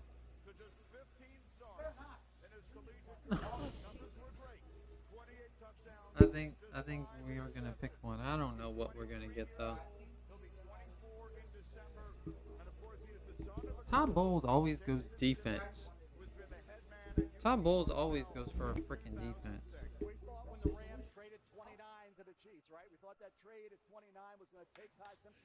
We need a linebacker. That's what we need. We need a linebacker because Levante David ain't there no more. Rams called Matthew Stafford today and to inform him that they plan to select Ty Simpson on TV. He wasn't 100%, he said. He should get a little bigger, a little stronger. To me, Ty Simpson, they're hoping, is the heir apparent to Matthew Stafford. No. He would look better in black and yellow. all over me on social. Look, there's a reason why this He's tall, too. Him and his inner circle decided to come out. And that was because they felt as though this was going to happen. And I bet they felt as though this was going to happen with this team. He is perfect for this team. He is perfect for this team. He ran very similar concepts at Alabama. He gets to sit behind Matthew Stafford. People say, well, why would you take a quarterback like this if you're built to win now? Well, the best time to take here we go. Is when you don't need he's one. He's 6'1". He fits perfectly. His tape, you cannot deny. Oh, he faked it. Go ahead and bang on him for the fact that, you know what? His resume is not that long, but his the Ravens pick is in. He showed some high-level quarterback play. Sean McVay must have saw the same thing, and now he gets to learn from one of the very best to do it in Matthew Stafford. He showed high-level quarterback play.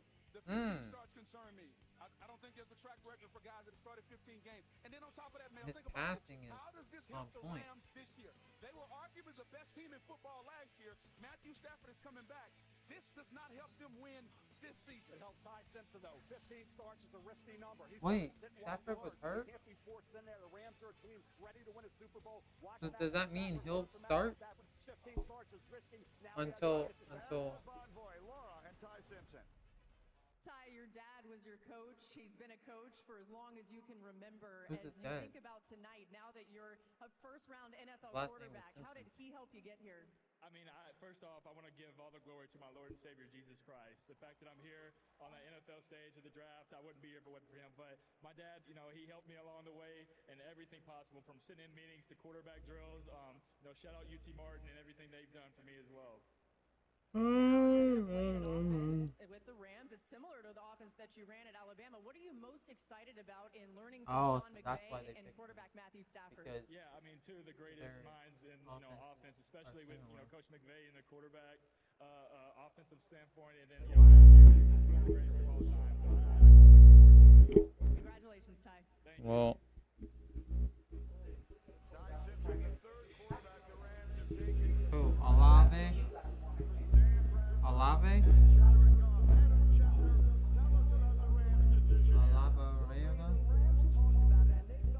booing because of the purple.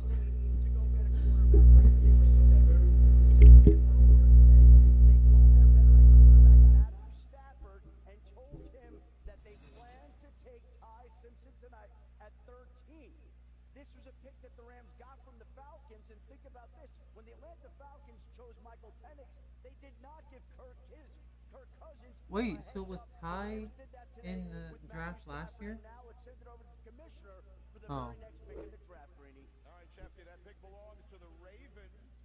Ravens. Boo, you suck. You really, really suck.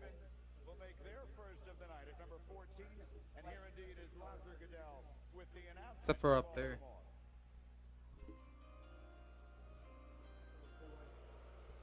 Oh, really booed him.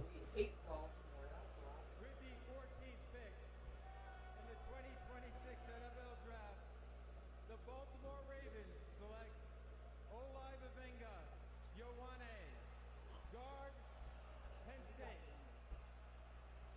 You guys are next. That's who you guys wanted. They think you guys are next. Damn. Oh, the pick is in. We got a pick.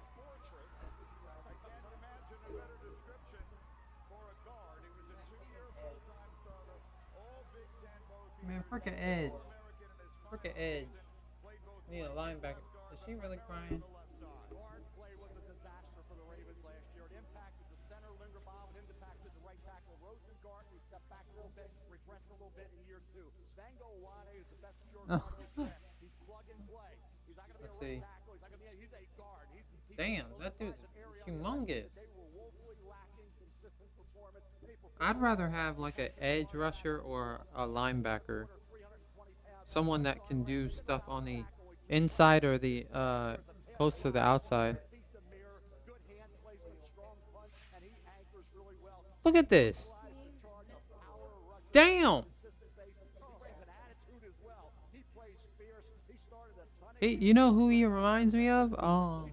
Freaking the guy that used to be on Baltimore. What's that guy's name? Ray Lewis. He's got the build for it. He's got the build for it and everything. They're gonna take are on the way. It's the draft on ESPN.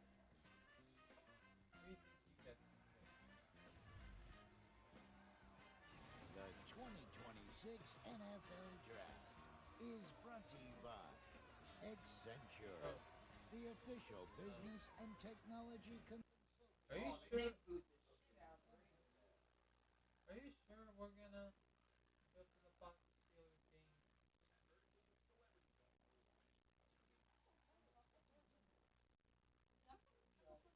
Giants, and then Detroit. Yeah, the Giants traded up for 3 picks in the first round. You guys are what, 21?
Oh, the Bucks pick is in.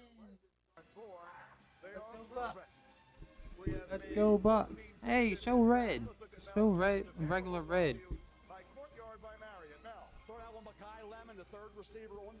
Courtyard Marriott. Oh, here we go. Mel's best available. There's one offensive tackle left. Monroe, Edge. They need an edge rusher. They can use a tight end. Got to believe Tampa Bay goes for Bain or Sadiq and Dillon and Thieneman. We've had him to Minnesota. We've had Harrison Smith been there for a He look ugly.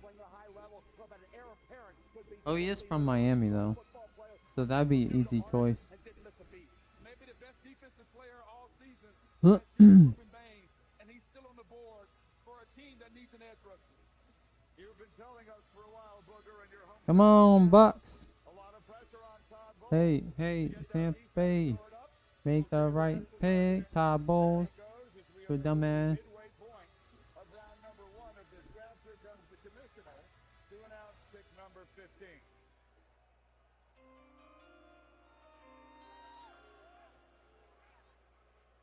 With the 15th pick in the 2026 NFL Draft. Who we got? Who we got? Tampa Bay Buccaneers select Ruben Bain Jr., linebacker, Miami. Edge. Oh, he looked like 50 Cent. And there he is. The entire country got to see the way he dominated games. Oh, dominated. Okay, I like that. Championship game. 5 sacks in 4 playoff games. Grew up in Miami and stayed home. A consensus All-American now. He was the ACC Defensive Player of the Year last season. We've talked about 30 and 3/4 arms. That's an outlier. Ruben Bain Jr. Beat the odds if he can get it done in the NFL. Did it in college, coached by Jason Taylor. So every technique. Oh, he was coached by Jason Taylor. Damn, 30, 7 and 7/8, 30 and 7/8 arm. The shortest by first. Going to prevent Ruben Bain from doing what he did in college against the AOGs and the occupation guys. Can he take that into the NFL? The shorter arm length. Why the fuck would they pick him? Yeah, look, there were some. He got T-Rex arms, bro. Why the hell would you pick him? Todd Bowles with your dumb ass. Fucking dumb, bro. Oh, there's the Tampa, downtown Tampa. Tampa Bay watch party. Some people just couldn't get past the fact that, hey, are those short arms going to come into play? Bro. The lack of running a 40 time and what maybe the projected 40 time looks like, is that going to come into play? Todd Bowles says, hey, look, I had to blitz like crazy last year, and I still couldn't get the sack and pressure production I needed. This guy did it all year long. He's coached by the great Jason Taylor. Damn, bro. I think this presents tremendous value. If I'm Tampa Bay, I'm ecstatic. All right, let's see. Let's see. 6'2" and a half. 1'4". Where's he at? Oh, there he is. Okay, let's see. Let's see what he got. Can he get off the ball? Can he come out of his stance and threaten the offensive tackle? He can do that. Once he does that, can he turn the corner? Can he dip his shoulder? He's flexible enough to get to the quarterback. He can do that. Doesn't matter if his arms are short. Can he set the edge? 30-inch arms, offensive tackle's arms are longer. I can set the edge. I can hold up against the run. Heavy hands. That's what I love about it. He's a power-based player with heavy hands and understands how to flip his hips. As somebody who's vertically challenged like myself, I was told I was too small. I was drafted 15th. This young man is drafted 15th. I want to see what he does in Tampa. The same team that picked me, Greeny. I think he can play in the NFL, and I can't wait to watch him play. Marriott Bonvoy takes us down again to Laura. That's crazy. Standing by with Ruben Bain. Laura. Ruben, you've said you can play anywhere on the Come line. on. How will your versatility elevate Come on, Ruben. Bucs defense? It's my mentality, is what I could do. That's how I think about myself. I know I'm the best in the country. I'm sure. Every step of the way, you've proven doubters wrong. What gives you the confidence that you can continue to do that at the NFL level? Like my mentality, I'm telling you, I can do anything I put my mind to because of my mindset. And I know when I get at this next level, it's on and popping. We believe you. Thanks. Thank you. That's a serious man. I love it. It's on him. It's on him popping. That's the line of the draft so far. He walked right by that area where the players take the photos. He didn't have any time for that. He was all about business. But here's the thing, Greeny. Just like Tyson with the emotion, all process, we've knocked the guy down and said he can't play. He's got short arms. Yeah. He just turned the tape on. He was the most dominant guy last year. That's got to count for something. We got a chance to do a couple Miami games this year with our college football crew, and I got a chance to talk to this young man. He is deadly serious about his craft. He puts in all the time. Jason Taylor raves about his work ethic. He is a technician. Why is he hugging people that aren't even Tampa Bay fans? Like, get out of here. What are you expecting for them at 16? I would say weapons. Just give the quarterback a fighting chance, whether it's Makai Lemon or Kenyon Sadiq. Okay? Jets are on the clock. Again, the Jets early in this night selecting David Bailey to help rush the passer. They drastically need a wide receiver to go on the opposite side of Garrett Wilson. We'll see if that's the direction they go. Here comes the commissioner, the New York Jets' second pick of the night at number 16. With the 16th pick in the 2026 NFL Draft, the New York Jets select Kenyon Sadiq, tight end, Oregon. That's a very interesting pick. His coach at Oregon, Dan Lanning, said we're lucky to have the best tight end in the nation, and last year, Kenyon Sadiq proved him right. He was the Big Ten tight end of the year. He had 51 catches and 8 touchdowns. Mel, he ran a ridiculous 4.39 at the combine, and that pretty much cemented his hearing his name early tonight. I'll turn it over to you. He's a rare talent, and he's young, and he's developing. He's got to get a little better as a blocker, and he will. He's got to eliminate some of the drops, and he will work on that. But he's a chess piece, Lou, and you can move him around. He's more than a tight end. Damn. He's an athlete. He can go wide. He can play anywhere. As soon as I watched him play, Mel, you know what I thought of? I thought of Vernon Davis. A tight end that size with that kind of speed.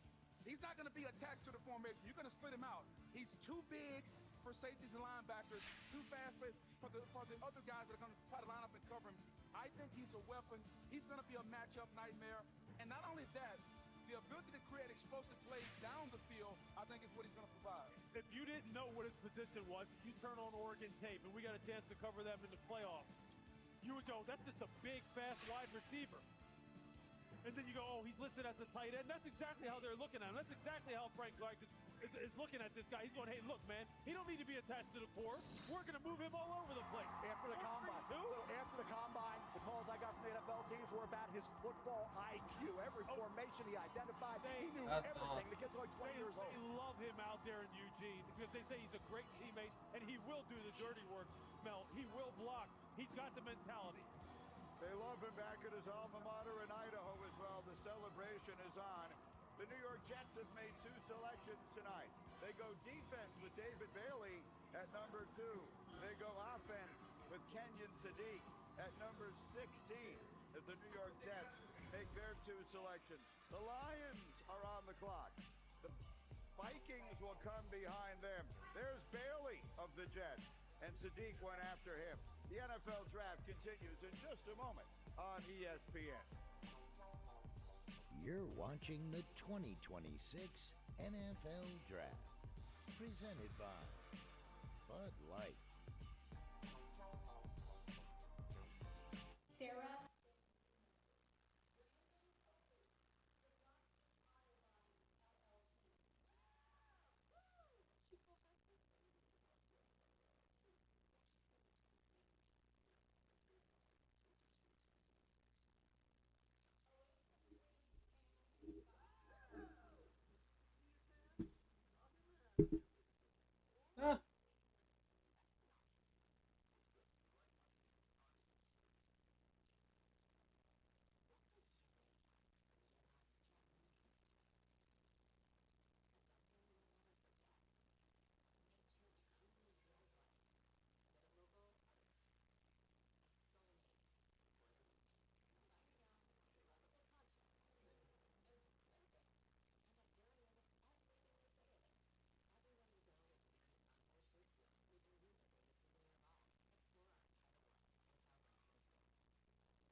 guys are 21, right? 4 picks away.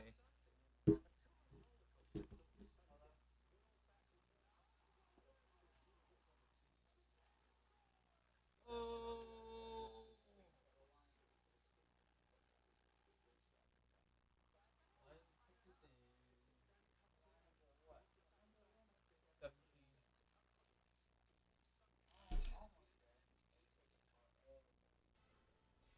We are back in Pittsburgh. Time now for a draft moment brought to you by Ego. It's been a fast-moving first round. It opened as expected with Fernando Mendoza being the number 1 pick to the Raiders.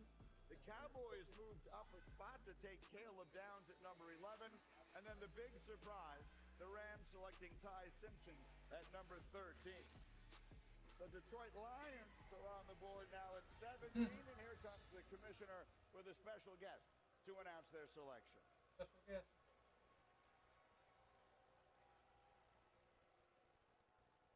The NFL is proud to be part of the global community of wish-makers, taking action to support Make-A-Wish during World Wish Month. Tonight, you all have the opportunity to help grant an unforgettable wish. I'm joined here by Easton, a 14-year-old Lions fan whose wish is to announce the first-round draft pick for his favorite team.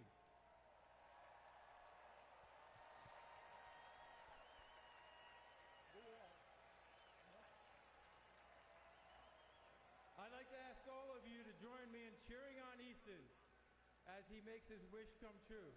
Take it away, Easton. Yeah.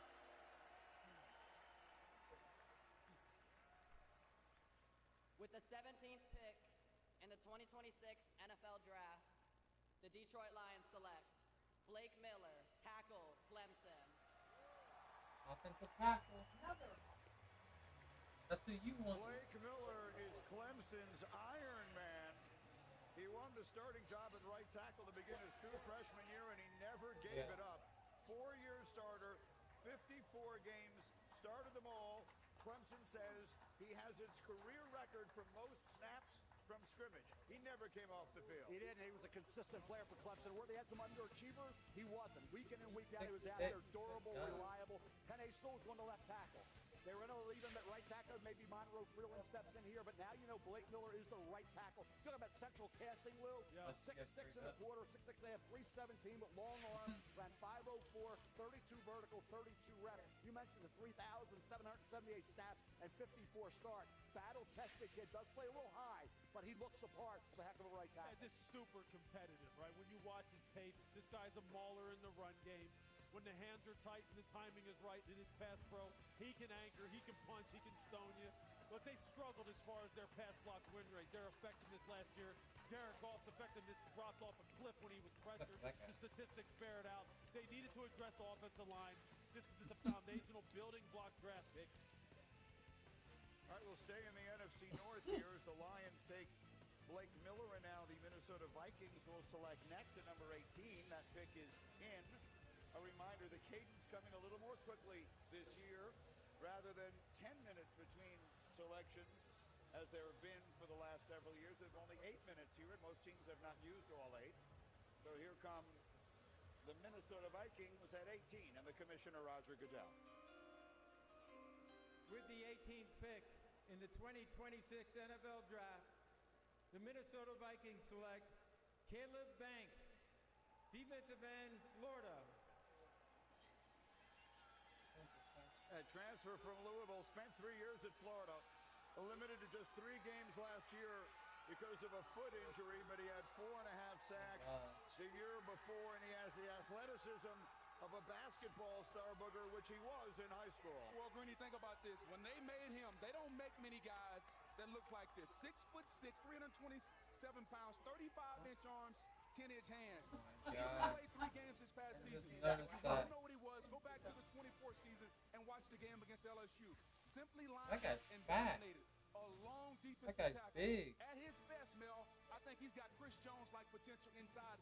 As a rusher, as a run defender, he can be dominant. He went down to the Senior Bowl, and he showed up, and he showed out. Now, the problem is going to be from a medical standpoint, if you're Minnesota, the foot injury. They had to check the foot out because a big man with a foot injury usually doesn't get better. But when he's healthy, he's one of the best defensive linemen that we've seen. That's the thing, right? I mean, when you see him in person, and I got to stand next to him down the practice field in Mobile, I mean, my jaw hit the turf. He is massive. Massive. And you're right. You got to watch 2024 in order to get a good feel for him. Now the Carolina Panthers are on the clock, and then the Cowboys will make their second pick of the night, followed by the hometown Steelers as the draft continues in a moment on ESPN.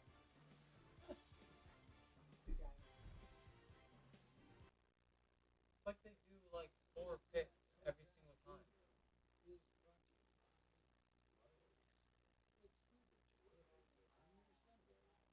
There's only 32 picks, right? Okay.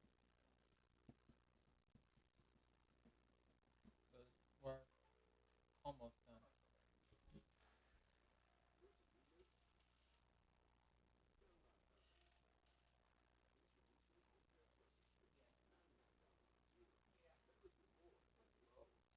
What?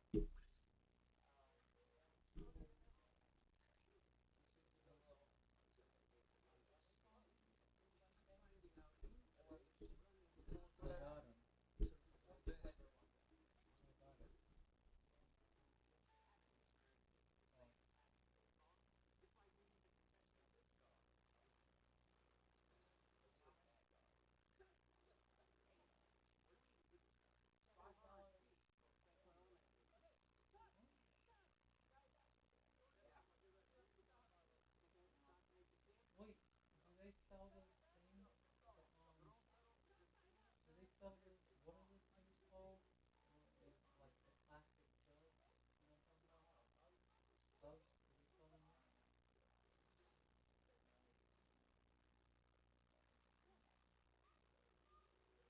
I think they're good.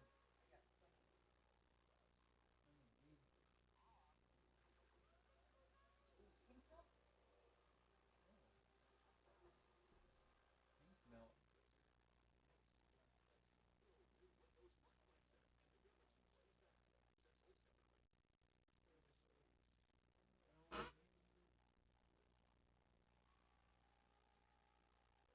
Yahoo. I thought it was Yahoo.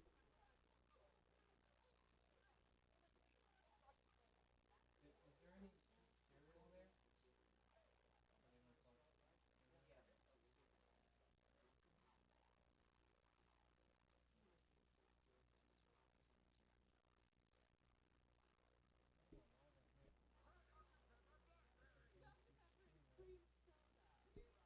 What in the world?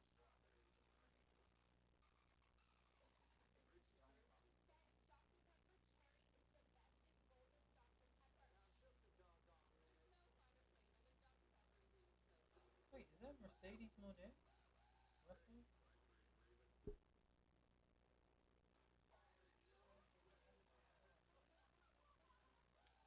don't think so.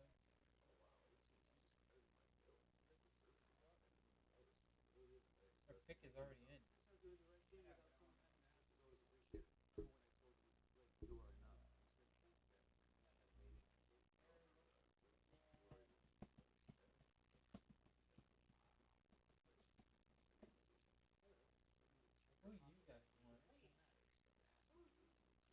Oh, the Lions took the dude we wanted. I told you. The Blake Miller guy. We were projected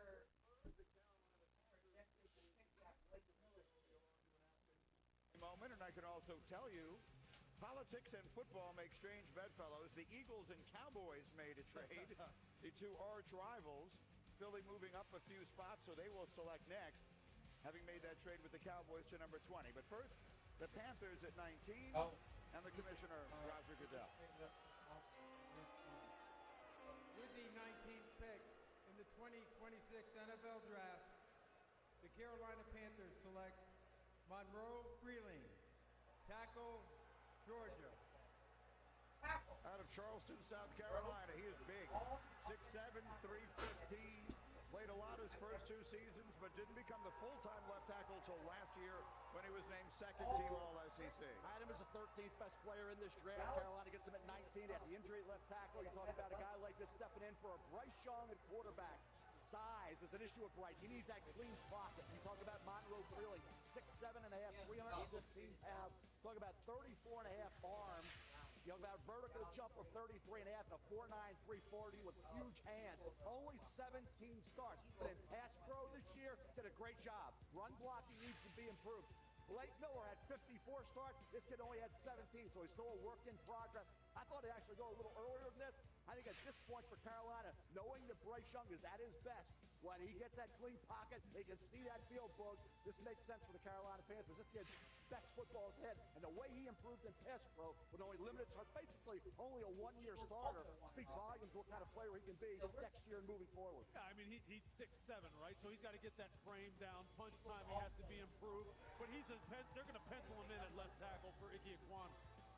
All right, and so as I mentioned, the Eagles have traded up with the Cowboys into this spot. So they'll be making the next selection here. These two teams traded back in 2021. The Eagles moved up for Devontae Smith. The Cowboys moved back and took Micah Parsons. That one worked out well for both teams.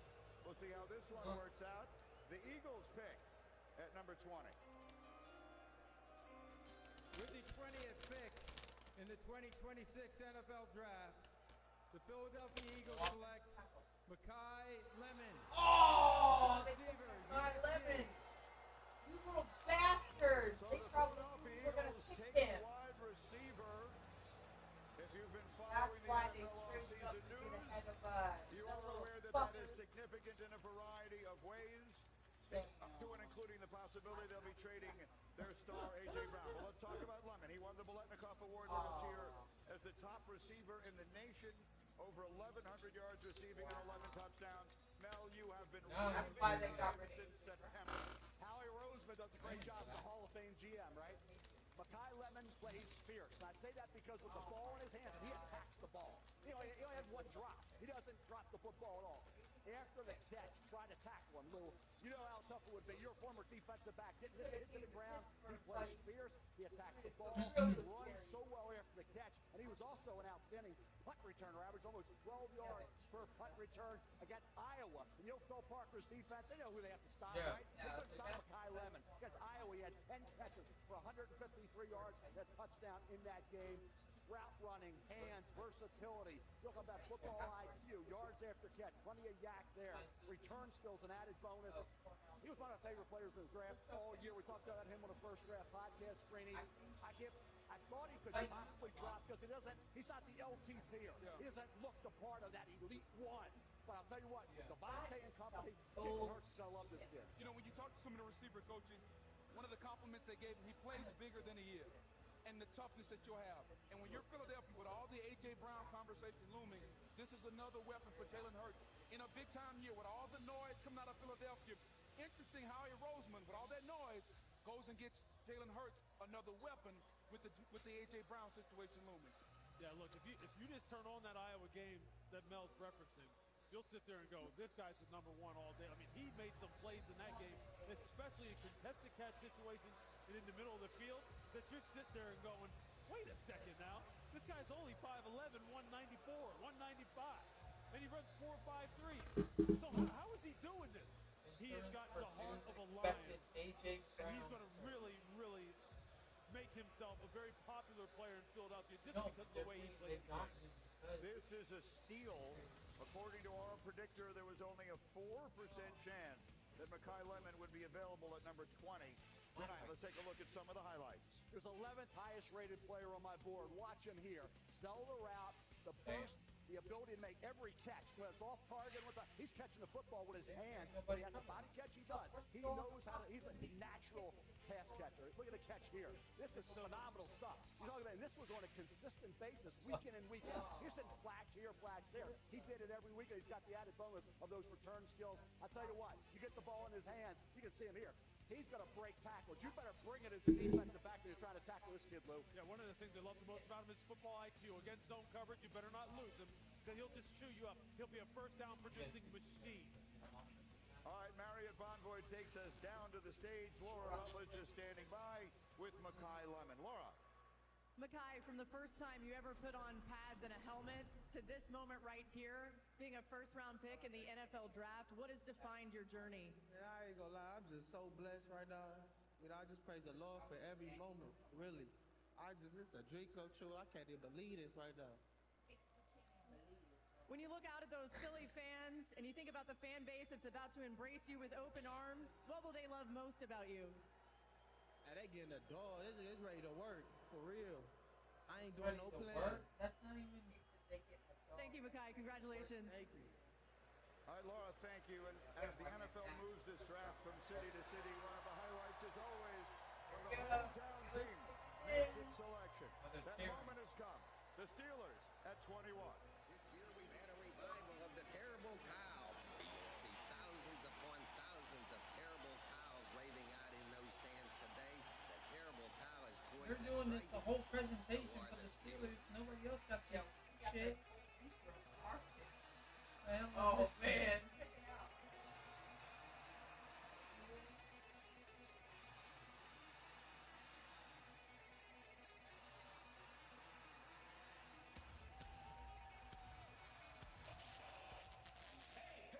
This is Tommy Shaw from Styx. The hell? The pig Yeah. is in.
Is that a Steeler legend?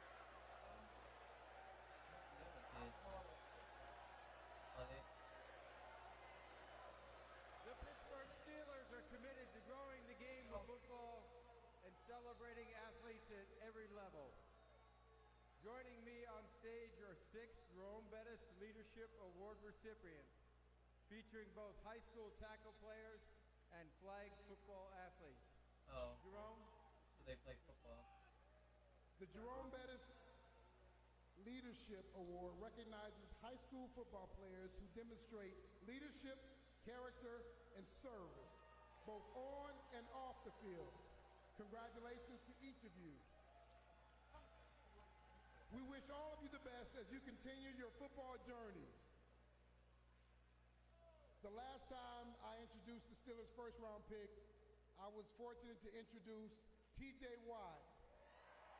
And with the 21st pick in the 2026 NFL Draft, the Pittsburgh Steelers select Max Ihanachor, tackle, Arizona State. Tackle.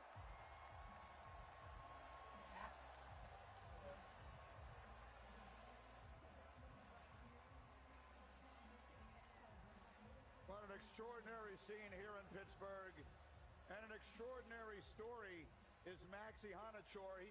His family came to the U.S. from Nigeria when he was 13. The first time he ever played organized football in his life was in junior college at East Los Angeles College. He spent 2 years there, then on to Arizona State, where he started 31 games over 3 years, and now here he is, Mel, a first-round pick in the NFL Yes, draft. high school didn't even have a football team, Green, like we talked about. And you think about where he came from, where he is now. Amazing. 6'6", 321 pounds, 34 arms, ran 4.91, 30 and a half vertical, and 25 reps. Those are unbelievable numbers across the board. The improvement that he showed this past year was outstanding. Started all 14 games, made huge progress from 2024 to 2023. Didn't even have a spring. He had the labrum surgery going in, the old injury, bigger, stronger. Talk about a guy who's ascending, work in progress. Hand placement has to improve. But at the Senior Bowl practices, Lou, he was a standout performer against some of the good pass rushers. Not great down there, but decent pass rushers who got the best of it like that, helped his stock and solidified the Honiger, despite the lack of a lot of experience as a first-round draft choice. Mel, he was fantastic in Mobile. When you were sitting there, that was my first exposure to him. Hadn't seen him during the season. I was going, who is this guy? I mean, he was stoning people. Turn on the Texas Tech tape this year. Watch him block Romello Height, David Bailey. He deals with them now, and he is nasty. That's the next phase. I was on the phone with our own Matt Berry, who's an ASU alum, and head coach Kenny Dillingham. The next phase for Max is for Max to say, hey, look, I'm one of the baddest dudes out here. And to go ahead and have that mindset, because if he is proactive with it and uses all those physical tools we talked about, he has dominant shutdown tackle ability. Dominant. And when you think about the Steelers, he could be a possibility at left tackle. Broderick Jones, their left tackle, got a neck issue, may have to have neck surgery. So think about this team as they wait on Aaron Rodgers to come back, if he's going to come back or not. They have to have a left tackle. And with the Broderick Jones situation, this gives them, even though he's young and a project, this gives them a little bit of insurance at the left tackle spot. They've done pretty well at number 21 in the past. Lynn Swann was the 21st pick in the 1974 draft for the Steelers. That worked out fairly well. So now it's Maxie Honichor who goes 21. So we catch our breath. The Los Angeles Chargers selection is in. Interesting decision to be made there. And then the Cowboys will be behind them. Mel, 30 seconds to talk about the Chargers here. What are we thinking amongst the players who are available? Well, you look at the offensive guard spot. They hoped Bengo Awani would be there. He's gone. You talk about edge rusher, Ruben Bain, gone. You got Akeem Messidor. You got Zion Young. You got some edge rushers still there. Safety Dylan Thieneman, Emmanuel McNeil Warren still on the board as well for the LA Chargers at this point. All right, we'll see what the Chargers decide to do. And again, the Cowboys are behind them, having moved back in that trade with the Eagles just a few moments ago. So it'll be the Chargers, then the Cowboys, and then the Browns will make their second pick of the night. That's the one they got in the trade with Jacksonville last year. Here we go. The Chargers pick is in, and the commissioner is ready with the announcement. With the 22nd pick in the 2026 NFL Draft, the Los Angeles Chargers select Akeem Messidor, linebacker, Miami. Boy, he was terrific in that playoff run, wasn't he? 5.5 sacks in the playoffs, including 2 in the title game against Fernando Mendoza and Indiana. Grew up in Ottawa, and he's an older prospect, Mel, and that's part of the conversation. He turned 25 years old earlier this month. He did. 25 years of age, Canadian kid coming to Miami. You think about what he was able to do opposite Ruben Bain. There was always that debate. Who's the better player? Who was more responsible for some of the disruption that took place? Bain did a great job. Messidor did as well. You can kick him inside, Lou, and he can get on that center guard and make his presence felt. Get after the quarterbacks. He hustles. He can seal the edge against the run. Plays the run pretty effectively. Good all-around player. Yeah, he was a Dallas is on the clock, guys. Dallas is on the clock. 23rd pick. NFL draft. In their 4-down stuff in some of their sub rush, in their 3-4. They have bigger outside guys anyway. Tui Pelosi, Khalil Mack. These are all guys who are kind of built like Mez is. And he's been taught by the best. Him and Ruben Bain, they were the alphas in that entire locker room down there in Coral Gables. That's a nice pickup for the Chargers.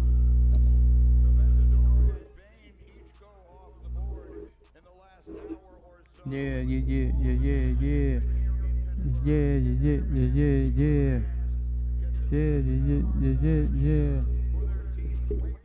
Their terrible towels with the Cowboys are on the clock and will have their second first-round selection. Coming up next, you're watching the draft on ESPN. This is the 2026 NFL Draft, presented by Bud Light.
Hard coming off the edge, really strong against the run and gave you some head rush as well. And Caleb Lomu, left tackle, has to get a little bigger, stronger, but certainly is with his feet and his balance and head throw is a late first-round pick you would have thought. Keldrick Falk, he's the LT Fear. Yeah. Boy, he looks the part, but the production this year didn't match the talent. We thought he would take his game to an elite level. He didn't, but on talent, he saw a young kid developing, but he did not build on 2024. He had a down year from a production standpoint. He's one of those edge rushers that's certainly in the mix at this point. All right, the Cowboys selection is in. They took Caleb Downs earlier tonight. Here comes their second pick of this round number one. With the 23rd pick in the 2026 NFL Draft, the Dallas Cowboys select Malachi Lawrence, defensive end, University of Central Florida. Malachi Lawrence. The Cowboys needed defense, and tonight they got it. They took Caleb Downs earlier, and now Malachi Lawrence, the young man from Louisville, had 19 and a half sacks over the last 3 seasons. One of just 7 players in the country who had at least 5 sacks each of the last 3 years. So great consistency, and as a senior, he was first team All Big 12. And when you talk about Malachi Lawrence, you're talking about a guy 6'4", 250, and juice. He ran 4.5 in the 40, but the 10-yard is a 1-5. That means the get off, the ability to get out of his stance and bring juice off the edge. 11 tackles for loss, 7 sacks. His best football is in front of him. He's got the ability to have length, the long arm, the speed, the power.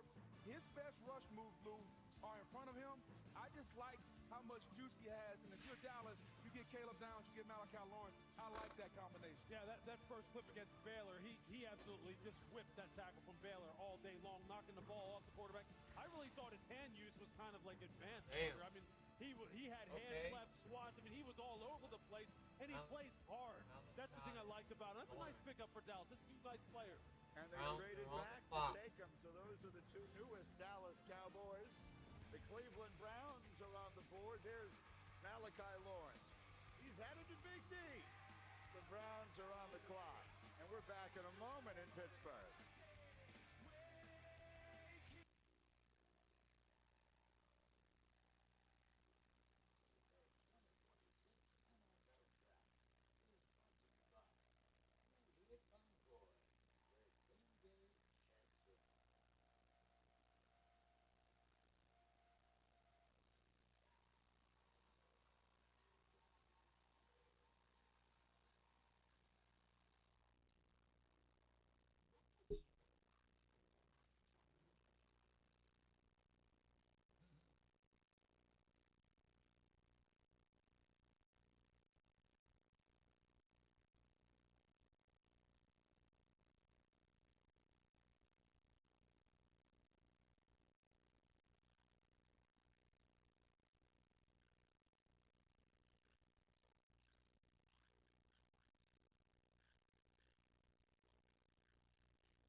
Selection earlier tonight, taking Caden Proctor, the big offensive tackle, and tonight they will now make the 24th pick in this draft, which will complete their Still available. the trade they made with Jacksonville last year that sent Travis Hunter there. You saw the other names that came to Cleveland in exchange for last year's second overall pick. And now, whatever name the commissioner reads, Browns pick is in.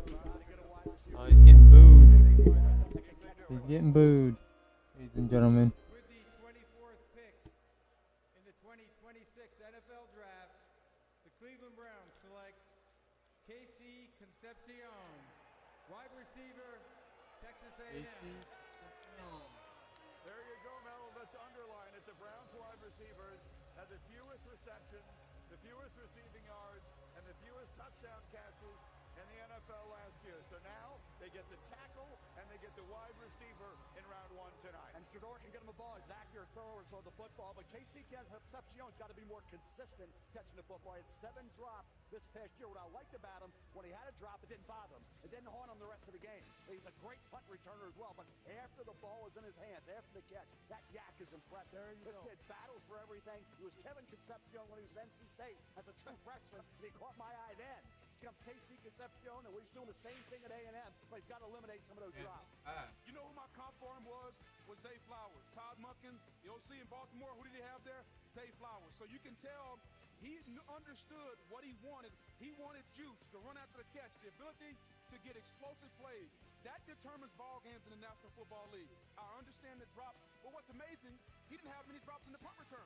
He has concentration drops catching the ball, but in the punt return game, he can catch the football.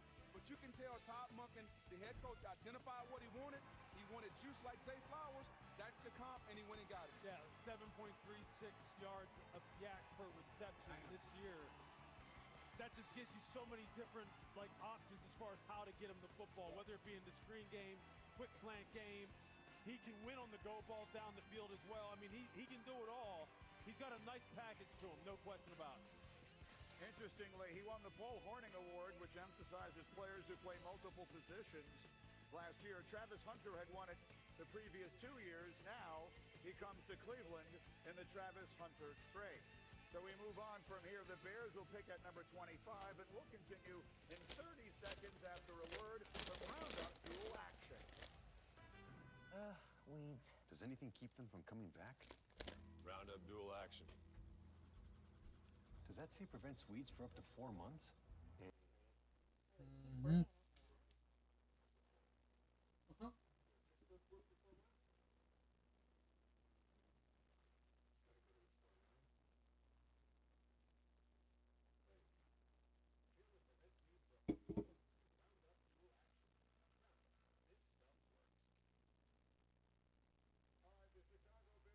Pocket number 25. They'll be followed by Ooh, say ooh. playoff teams from a year ago getting set to make their first round selection. When we continue from Pittsburgh right after this. Bruh, you just went on commercial.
temperatures have been warm. It was 80 degrees today. Hundreds of thousands of fans here in Western Pennsylvania celebrating the NFL draft. And the Chicago Bears are up next at number 25. The commissioner is ready. Chicago. Did he change outfits? I think he changed outfits. Who they select? Dylan Thieneman. He was 1 year with the Ducks, 2 years with Purdue.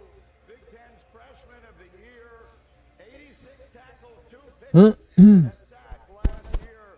And it runs in the family. His two older brothers also played safety at Purdue. They did. He did a great job. He had 6 interceptions that freshman year at Purdue. You think about the Bears, where they are with their safeties. They want safeties that can cover. Yep. And Dylan Thieneman is a guy who can play in center field. He can play in the box. He's got range. He's 6 foot, 200 pounds, ran 4.35, had a 41 vertical. This kid made a lot of plays throughout his career. Did a good job at Oregon. Reads the quarterback's eyes very effectively. Was not a huge presence in run support, but for what they're looking for. Remember, Brian Branch, he had in Detroit. Ben Johnson saw Brian Branch, a guy who can move around. Dylan Thieneman, versatility, Lou, I think comes into play here. A safety that with some cover skills is what they needed. That's what they got in Dylan Thieneman. Yeah, look, he's a guy who they use in a lot of different ways out there at Oregon. They used to run those 3 safety looks and play him in that rover spot. Again, another guy I got a chance to talk to this past fall. He said he left Purdue and went to Oregon because he felt as though he needed to level up his game, wanted to get more exposure, wanted to get real top-level coaching, play against top-level competition. And he did that this year. He was a solid player, went crazy at the combine. His testing numbers were off the charts. But you're right. Dennis Allen will go ahead and I'll tell you, he'll use him in various different ways, just like he was used at Oregon. But the one thing he is, he's a guy who can play in space because he's fast, athletic, can make plays on the ball. He's going to be a guy who's just going to be expected to do that, make plays on the football. The first time the Bears have selected a defensive player in the first round since Roquan Smith in 2018. No team in the league had gone this long without taking a defender in round 1. So now the Bears get their man in Dylan Thieneman. That defense really struggled last year. They were opportunistic, Mel, taking the ball away, but really not a solid defense. Thieneman should be able to help. He will. I'll tell you what, talk about opportunistic. He was throughout his career. This past year had 96 tackles, had over 100, was a freshman, 18 years old at Purdue. This kid is a guy who will hit. He's had 44 solos, 3.5 tackles for loss, and 2 interceptions, 5 pass breakups this year. Run support, miss a tackle every now and then, but I love the way he reads the quarterback's eyes. Talk about a guy who was a reliable overall tackler, but it's his range in coverage and the ability, I think, to read that quarterback's eyes and then go attack the ball, come away with the interception. They said he had 6 early on. So for Chicago, scheme fit, talent level, the physical skills of Dylan Thieneman is what they wanted. Let go some guys who weren't good in coverage. This kid can play a variety of roles. He can play that single high, which I hate, but he can certainly cover. He can play in the box. Dylan Thieneman, 4.35 40, solidified him as a first-round pick. All right, well, he is standing by now with Laura. Marriott Bonvoy takes us down to the stage. Laura Rutledge is with Dylan Thieneman. Dylan, you're a Chicago Bear. What stands out most to you about your journey to becoming a first-round draft pick? Never knew what kind of path I was going to take. I mean, started at Purdue, ended at Oregon, but I'm just extremely thankful to everyone that's been with me throughout the way and the journey I've gone on. You grew up idolizing a safety and studying him a ton that people here know well in Troy Polamalu. What traits do you bring to the table that can make you the next best one for the Bears? I think I'm very versatile, and I'm able to use my speed and play recognition to play fast and play aggressive. All right, congratulations. Thank you. Lewis, a moment on Dylan Thieneman. Yeah, what he said Yeah. was the fact that he's versatile, and that's what they really like about him out there. Again, I keep mentioning the fact that they like to play him, and when they have 3 safety schemes and they have a guy who's a robber who sits about 10, 11 yards, he said he loved that because it gave him a lot of freedom to just be an athlete.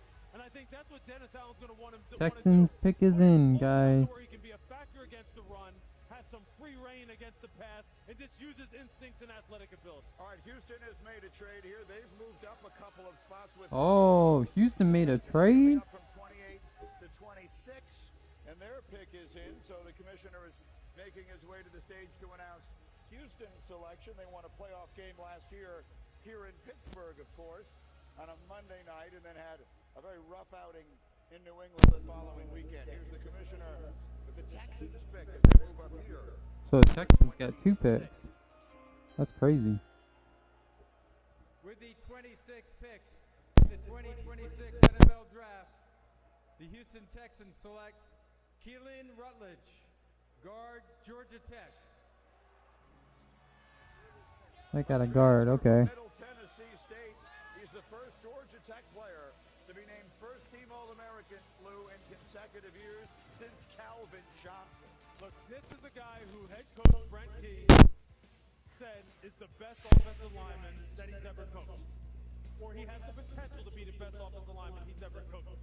Which in essence he was saying he is the best. This guy is absolutely nasty. He is a road grader in the run game. And once he gets his feet and his hands and everything timed up in the pass game, he won't be able to be beaten that way. Uh-oh. Miami traded up with San Francisco? Whoa.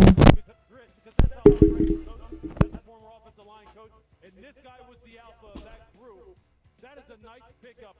He has been riding. People really like what this kid brings to the table. And he is going to be a tone setter for the Texans. All right, so the Texans moved up a few spots to get their man. The 49ers are on the clock. The Bills will follow them. And then Kansas City making its second pick of the night. As the draft continues from Pittsburgh in just a moment. You're watching the 2026 NFL Draft. Presented by Bud Light.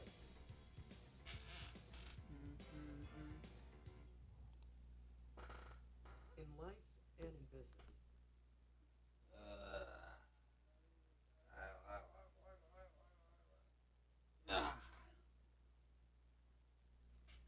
I'm so ready for football. I'm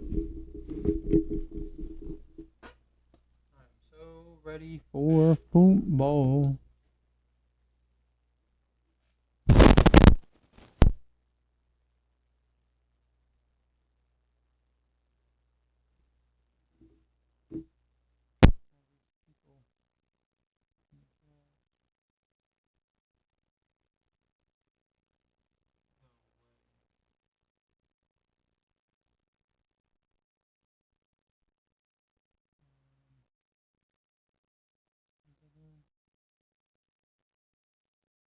Dolphins pick is in.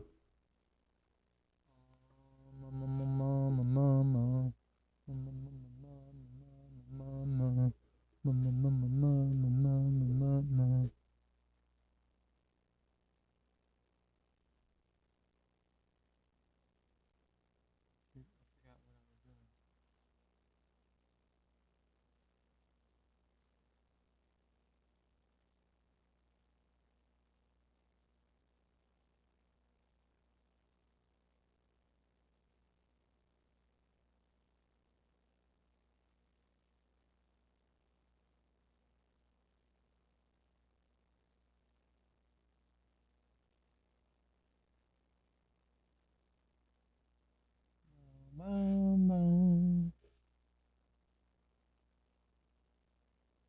Oh, I remember what I was going to do.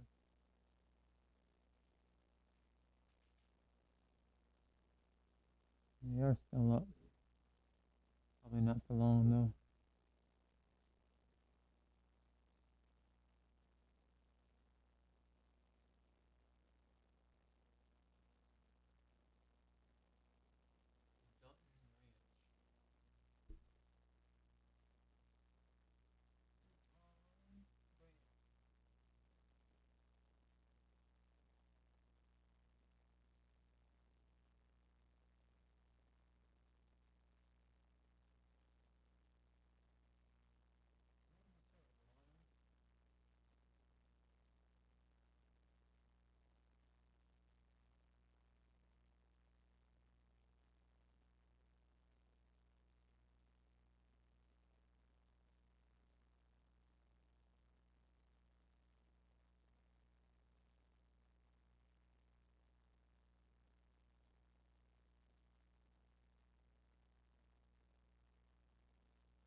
working his magic. Last year, he made 7 trades during the draft. He's now made 25 trades in the last 5 drafts. And in this draft, he's already made his first draft trade, moving up in this draft to get Keelan Rutledge. We also saw the Dolphins' new general manager, John Eric Sullivan, make his first 2 trades. Back to you, Greeny. All right, Shefty's Inside Report brought to you by Marriott Bonvoy. And the commissioner making his way to the podium here for the 49ers selection at 27. With the 27th pick in the 2026 NFL Draft, the Miami Dolphins select Chris Johnson, defensive back, San Diego State. CB. All right, so the California kid stays in California, grew up in Long Beach. Then a 2-year starter at San Diego State, where he was the Mountain West Co-Defensive Player of the Year as a senior. Now he had 4 interceptions, 2 pick sixes, and a sack. He was an ascending player, as has been Colton Hood, cornerback Tennessee, and Trady Stoops, a corner safety out of Arizona. But for Chris Johnson, 6 foot, 193 pounds, ran 4.43 at the combine with a 31-inch arm. So he has the length you look for. Watch here as he tracks the ball and late. Doesn't get handsy, grabbing, intercepts the football. So I like the fact that when you come into the NFL, some of these college kids are heavily penalized because they can't locate the ball and they panic a little bit at the end of the route. He doesn't. Footwork very good. He was a very willing participant in run support, very sound tackler. And the way he made plays on the ball on a consistent basis through, as a former defensive back like you are, you got to love it. You see it here. You saw it throughout the year. Boise State game, he had 6 solo tackles on a pass breakup. He was outstanding against Cal. Had a pick 6 and another pass breakup in that game. New England. Wow. And to test the way he did, run that 4-4 with the length he has. He got in, like I say, with Trady Stoops from Arizona and Colton Hood, Tennessee, as guys who are here and gaining momentum for the late first round. He's one of those guys who really likes to sit on routes, like to be a real aggressive on the short and intermediate game. Crazy. Is really strong at the catch point. Real good instinct. Once he gets the ball in his hands, he is. Crazy, boy. He ran a lot faster than I thought he looked on tape. But yeah, I think down here when you're talking about picking, pick 27 that we're at right now. This is good value for them in a position that they need. He's got all the measurables and he's got some ball skills. Oh, we've had another trade here, so the Bills had moved back to number 28 with the Texans, and now they've traded back again. The Patriots have moved up, so New England trading inside the division with Buffalo and set to make their first selection of the night. So the Patriots moving up from 31, a few spots, to 28, trading inside the division with the Bills. So the Pats, who were in the Super Bowl a year ago, will make their first selection of the night.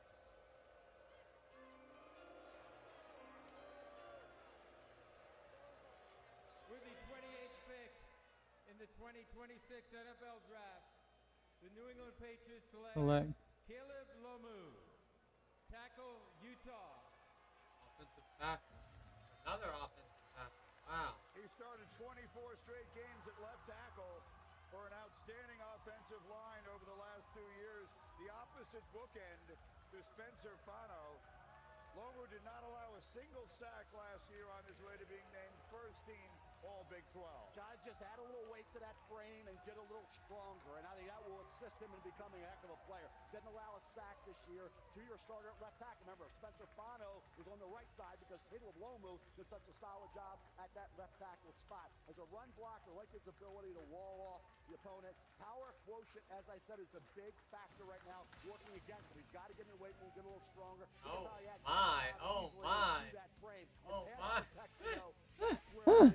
That guy looks something else. To take away the edge, to take away that inside move as well. Technique is very sound. Now, power will give him trouble. And that's the issue I have right now with him, Lou. Yeah, he's 6'6", 313, right? And you're right.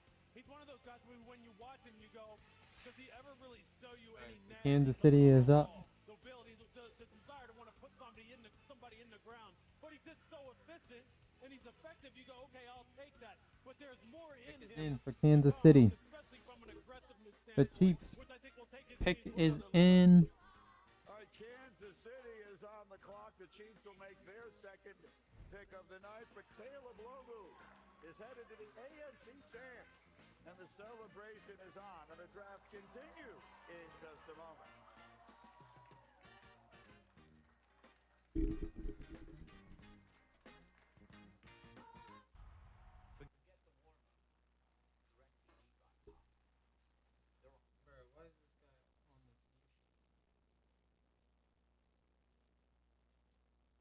Why is this man on the TV, son?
Ty Simpson Huh? selected for 13 to the LA Rams. So the two quarterbacks off the board tonight. We've had quite a bit of wheeling and dealing here late in this round one. So Kansas City is currently on the board. This is a spot that they occupy in a trade they made earlier this offseason with the Rams. But now the Jets have moved up a spot behind them. So the Jets will be picking at 30. But it's Kansas City who will be making their next selection here after trading up earlier tonight to take Mansour Delane. So the Chiefs have been active. They got the defensive back they desperately needed early in round one, and now late in round one with their second first-round pick. We'll see which direction they choose to go. Here comes the commissioner to make the announcement. With the 29th pick in the 2026 NFL Draft, the Kansas City Chiefs select Peter Woods, defensive tackle, Clemson. Okay, DT. Motor, his teammates call him a freak of nature with his size and athleticism. He was first-team All-ACC last year, 33 tackles, 2 sacks. He also ran for 2 touchdowns as a fullback in goal line situation. You know what's amazing, Greeny? They call this man small. He measured in at 6'2", 298 pounds. He's got elite athletic ability. The 2025 season wasn't as good as 2024. We thought he was going to be a top 10 pick before the season. He has strong hands, the ability to control the offensive guard and understand how to make plays and play inside. He can make plays up and down the line of scrimmage. Did I mention the elite athletic ability? He's a defensive tackle that needs to be on the move. He can line up in the 3 technique and shift and slide inside and make a power stunt. He's got pass rush ability. He reminds me, Mel, a lot of Grady Jarrett, another Clemson guy that can rush inside, smaller guy that can get vertical. I think his best football is in front of him. 2024 is the guy that I expect to get moving forward for Peter Wood. Yeah, the production, bro. You put it on the tape and you said, okay, where's TJ Parker? Where's Peter Woods? The production wasn't there on a consistent basis. It wasn't even there when you look at certain games. You said he should be dominating the opponent he's going up against.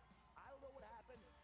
Something was affecting this Clemson Tiger football team. They were underachieving all year. We thought at some point it would click in with all the talent they had. But TJ Parker and Peter Woods, they didn't build on 2024 at all. That's why Woods, a potential top 10 pick in August, slid all the way into the late first. And TJ Parker, a top 5, top 10 pick in August, is still on the board here. Yeah, it was something that drove the coaching staff and just drove everybody around down there crazy because they figured, look, all the different athletes that they had on the defensive side in particular. I remember seeing their game against Georgia Tech in Atlanta, and they just got taken apart up front. And I'm sitting there going, how is this happening? This guy slimmed down. When he gets up off the ball and gets upfield, I literally typed in my notes, it's Aaron Donald like when he gets upfield. But then he just disappeared for like long stretches. Kansas City's going to have to tap into him. Him and Chris Jones together. That could be a scary combination if they can get the best out of him. There are 3 picks left in round 1. Mel's best available, brought to you by Marriott Bonvoy. Mel. Yeah, big wideout who catches the football. That 21 touchdowns over the last 2 years is Denzel Boston. Then you see the defensive end, Zion Young and Kelter Croft. Janarian Price, we don't see it. It's going to be a Seattle Seahawk. They need a running back. Price is an attacker over the line of scrimmage. Has to cut down on the fumbles, and he's getting more experience catching the ball. But as a pure running back, he's outstanding. All right, the New York Jets, as I mentioned, have moved up here, so they're going to make their 3rd pick in this first round. They went defense at number 2 overall, taking the edge pass rusher David Bailey. They took Kenyon Sadiq at 16. And here we go with the commissioner for the Jets pick at number 30. With the 30th pick in the 2026 NFL Draft, the New York Jets select Omar Cooper Jr., wide receiver, Indiana.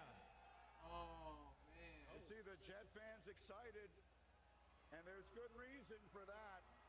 He's from Indianapolis. He had been in Bloomington since 22, but really exploded this year playing with Fernando Mendoza. Led the Hoosiers with 69 catches, 13 touchdowns, and he ran for 1 more. I like this pick here because I thought at one point he could go top 15, right? With top 16. 35 is where he was on the board. I kept thinking, I like this because it's a 3rd round pick. Then I bumped into the 2nd. Then people were talking about maybe the top 16, Lou. He's going to be a Jet at 16. The Jets getting him near the end of round 1. He came through for Fernando Mendoza. You see the huge catch here against Penn State late. He did have 3 drops. You know, with all those drops, but overall, he was pretty consistent catching the football. What he does, he gets like Makai Lemon, a lot of yards after the catch. He has that burst. He ran really well, ran a 4.41. Same here, tough to get to the ground, just like Makai Lemon with the ball in his hand after the catch. Omar Cooper became the guy. It was supposed to be Elijah Surratt back in August in Indiana. He'll probably end up being a 3rd round pick, Surratt. Cooper Jr. became the number 1 go-to wideout in Indiana for Fernando Mendoza. He's a stud, man.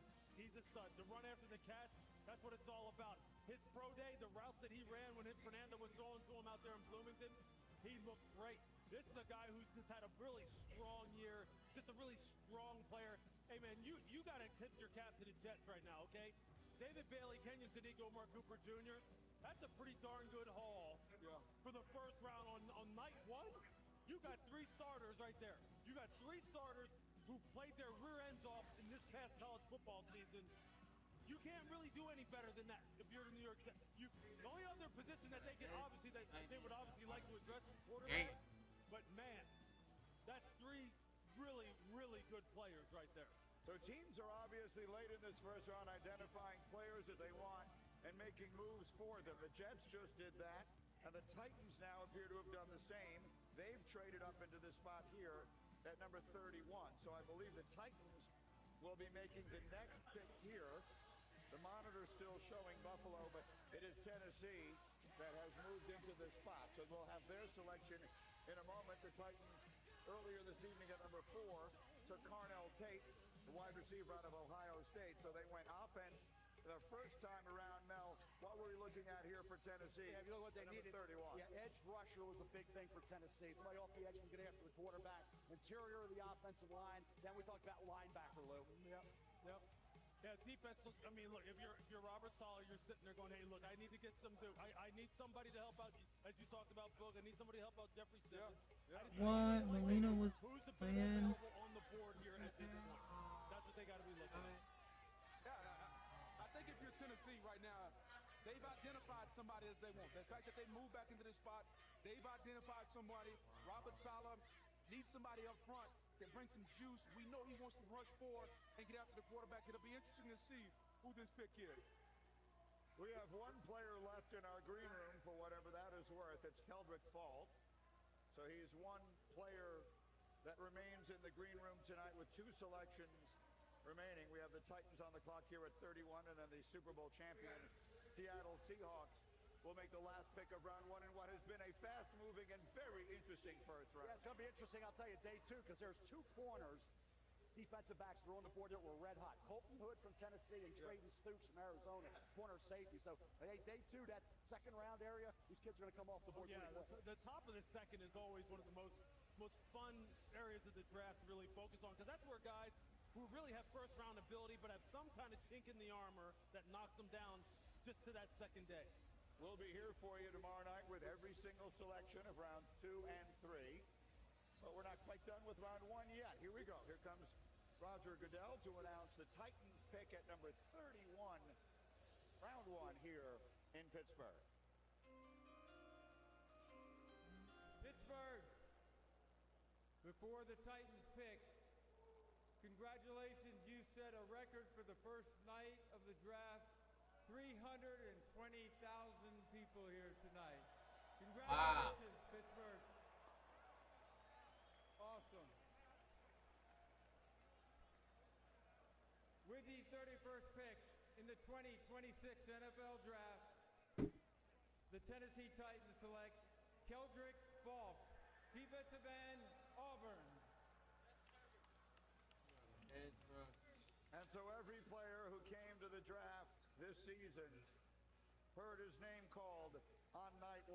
Keldrick Falk is 6'6", 276 pounds. He played 3 years at Auburn, started the final 32 games of his career, and had 10 sacks. I'll tell you what, you talk about an LTP or he looks the part. Why didn't he produce better results? That's kind of the theme of some of these defensive linemen. Like you do it. Look at TJ Falk. When you look as good and you test as well as he did, and you have versatility to go inside, and you're playing college football, why Boog wasn't any more productive? He did not build at all in 2024. You know, sometimes when you have young players now, it takes them a little bit of time to develop. We know it's in there. At his best, he reminds me of Eric Armstead. Like, at his best, a guy that long, he has inside-outside versatility. He can play defensive end. I think right now he's best inside, rushing over the guard until he develops his pass rush move. His best football is in front of him, and I can't wait to see what Robert Saleh does when he lights the fire under him. You know, hey, considering how Robert Saleh likes defensive lines to play, Gus Bradley, this right here, that's the perfect place for this guy. Just to say, hey, look, right, get up on your toes, get up on your front hand, and go. Don't sit there reading stuff. You're not trying to two-gap anybody. Get that 6'6" body going upfield and just wreck some stuff. And to play alongside Jeffrey Simmons, that's a pretty good mentor right there.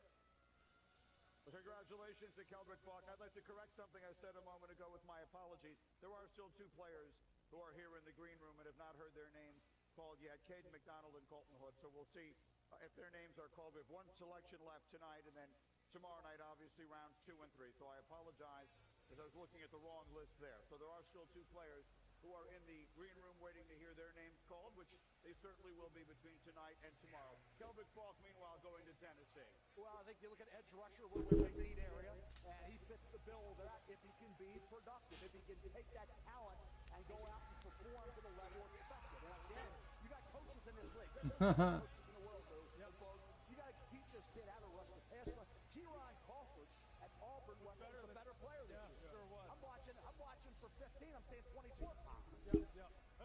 I'm on a new level. I was down at Auburn against the late game against Texas A&M, and Keldrick Falk, I'm just telling you, you're sitting there going, who's number 15? I mean, he is the dude. But you're right. Look, he's at the right place because the combination of Robert Saleh and Gus Bradley, come on now, that right there, they'll get him going. And they're going to move him up and down the line of scrimmage. Again, next to Jeffrey Simmons, he's got all the tools in the world. He's got them all. And when we talk about matching people up with the right system and the right people, if they can't get it out of him, nobody will. They just don't make many people that look like him. 6'5", 285, 34-inch arms. They don't make many people with that athletic ability, that size. I think that his ceiling is the sky. He can go as high as he wants to go, especially with those measurables. Yep. Good night for the Titans here again. Another of those teams made an off-season coaching change. Robert Saleh taking over. They go offense early. Carnell Tate, dependable wide receiver. Now Keldrick Falk. And Marriott Bonvoy takes us down to Laura Rutledge, who has Kendrick with her now. You said in kindergarten that you wanted to play in the NFL. Tonight that dream becomes a reality. How would you describe it? I don't even know how to feel right now. I'm like, I don't even know. I'm happy. You should be happy, and your versatility is a defining feature of your game, your ability to line up inside and outside along the D-line. How do you think Robert Saleh can get the best out of you? Just by putting me where we need to win, and then using me all across the D-line. That's just what I do, and that's how I play. Congratulations. Yes, ma'am. Thank you. This is the second time in the common draft era that 7 different teams have made multiple first-round picks. It happened in 2022, and now it happens again here with teams making their trades. And in fact, the Jets have made 3 picks tonight. So we've had a few teams hogging up a good deal of the first-round spotlight. And we finished the first round tonight with the Super Bowl champion Seattle Seahawks. Team that went the distance last year. Remarkable run. Quarterback Sam Darnold and company. All right, guys, last pick of the first round of the draft. Help them make that run through the loaded NFC West and the tough NFC playoff picture. A lot of directions they might go here. They obviously have the magnificent receiver in Jackson Smith and Jigba. Quickly, Mel, what direction are we looking at? Running backs need area. Jagarian Price, Notre Dame. We talked about the cornerback spot. Holton Hood has the kind of length, and Trayton Stoops from Arizona does as well. So I think those are some guys that kind of fill the void of what they need at running back and cornerback if they want to go that direction. Well, he looks like a special. Of round 1 of this year's draft. As we conclude round 1 of the 2026 NFL draft, Yeah. we're proud to continue recognizing our long-standing partnership with Make-A-Wish this World Wish Month. I'm thrilled to be joined by Dylan, a huge fan of the Super Bowl champion Seattle Seahawks, who bravely battled a brain tumor and is now a 2-time cancer survivor. Woo. Wow.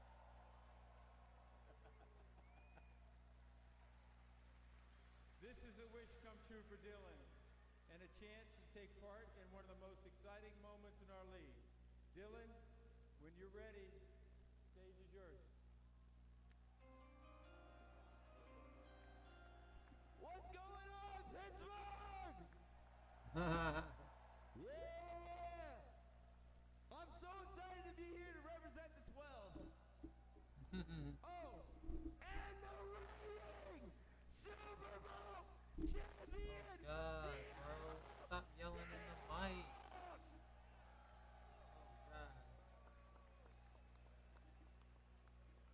And with that, with the 32nd pick in the 2026 NFL Draft, the Seattle Seahawks select Jadarian Price, Notre Dame, running back. Oh, wow. Accounted for 15 touchdowns last year, rushing, receiving, and 2 of them on kick returns. A note, this is the first time in the common draft era that the top 2 running backs are taken from the same school. Jeremiah Love going with the final pick. It's Jadarian Price. I saw a lot of big Notre Dame fighting Irish fans. needs to work on is ball security and get more reps catching the ball. Running back. As I said, is a pure running back. Jadarian Price is going to be a tough guy to handle. You watch him here. He's got change of direction, he's got strength, and he will run hard, and he will break tackles, and he's got all the way potential, both as a runner and as a kick returner where he excels. Jeremiah Love was the pass receiving option. He's got to get more experience there. He did have 4 fumbles, 3 costly fumbles inside the red zone area, inside the 10. So those fumbles, that ball security's got to improve for Jadarian Price. He's got to get a little bit better blocking in terms of pass pro, but running the football, he does it like just about anybody in college, better than anybody in college football this year, except for Jeremiah Love, his teammate. He's a home run hitter, man. 4.45 speed. Alright guys, that is gonna do it for this live stream. What a first round, what crazy first round of picks, guys. Jeremiah Love and Jadarian Price. One on Cardinals, one on Seattle. So yeah, it's gonna be it, and I will resume. We will do the second round. We'll do some of the second round picks tomorrow for you guys. Don't forget to like, comment, and subscribe. And I will see you guys tomorrow for an hour of the draft. Tomorrow afternoon. Peace.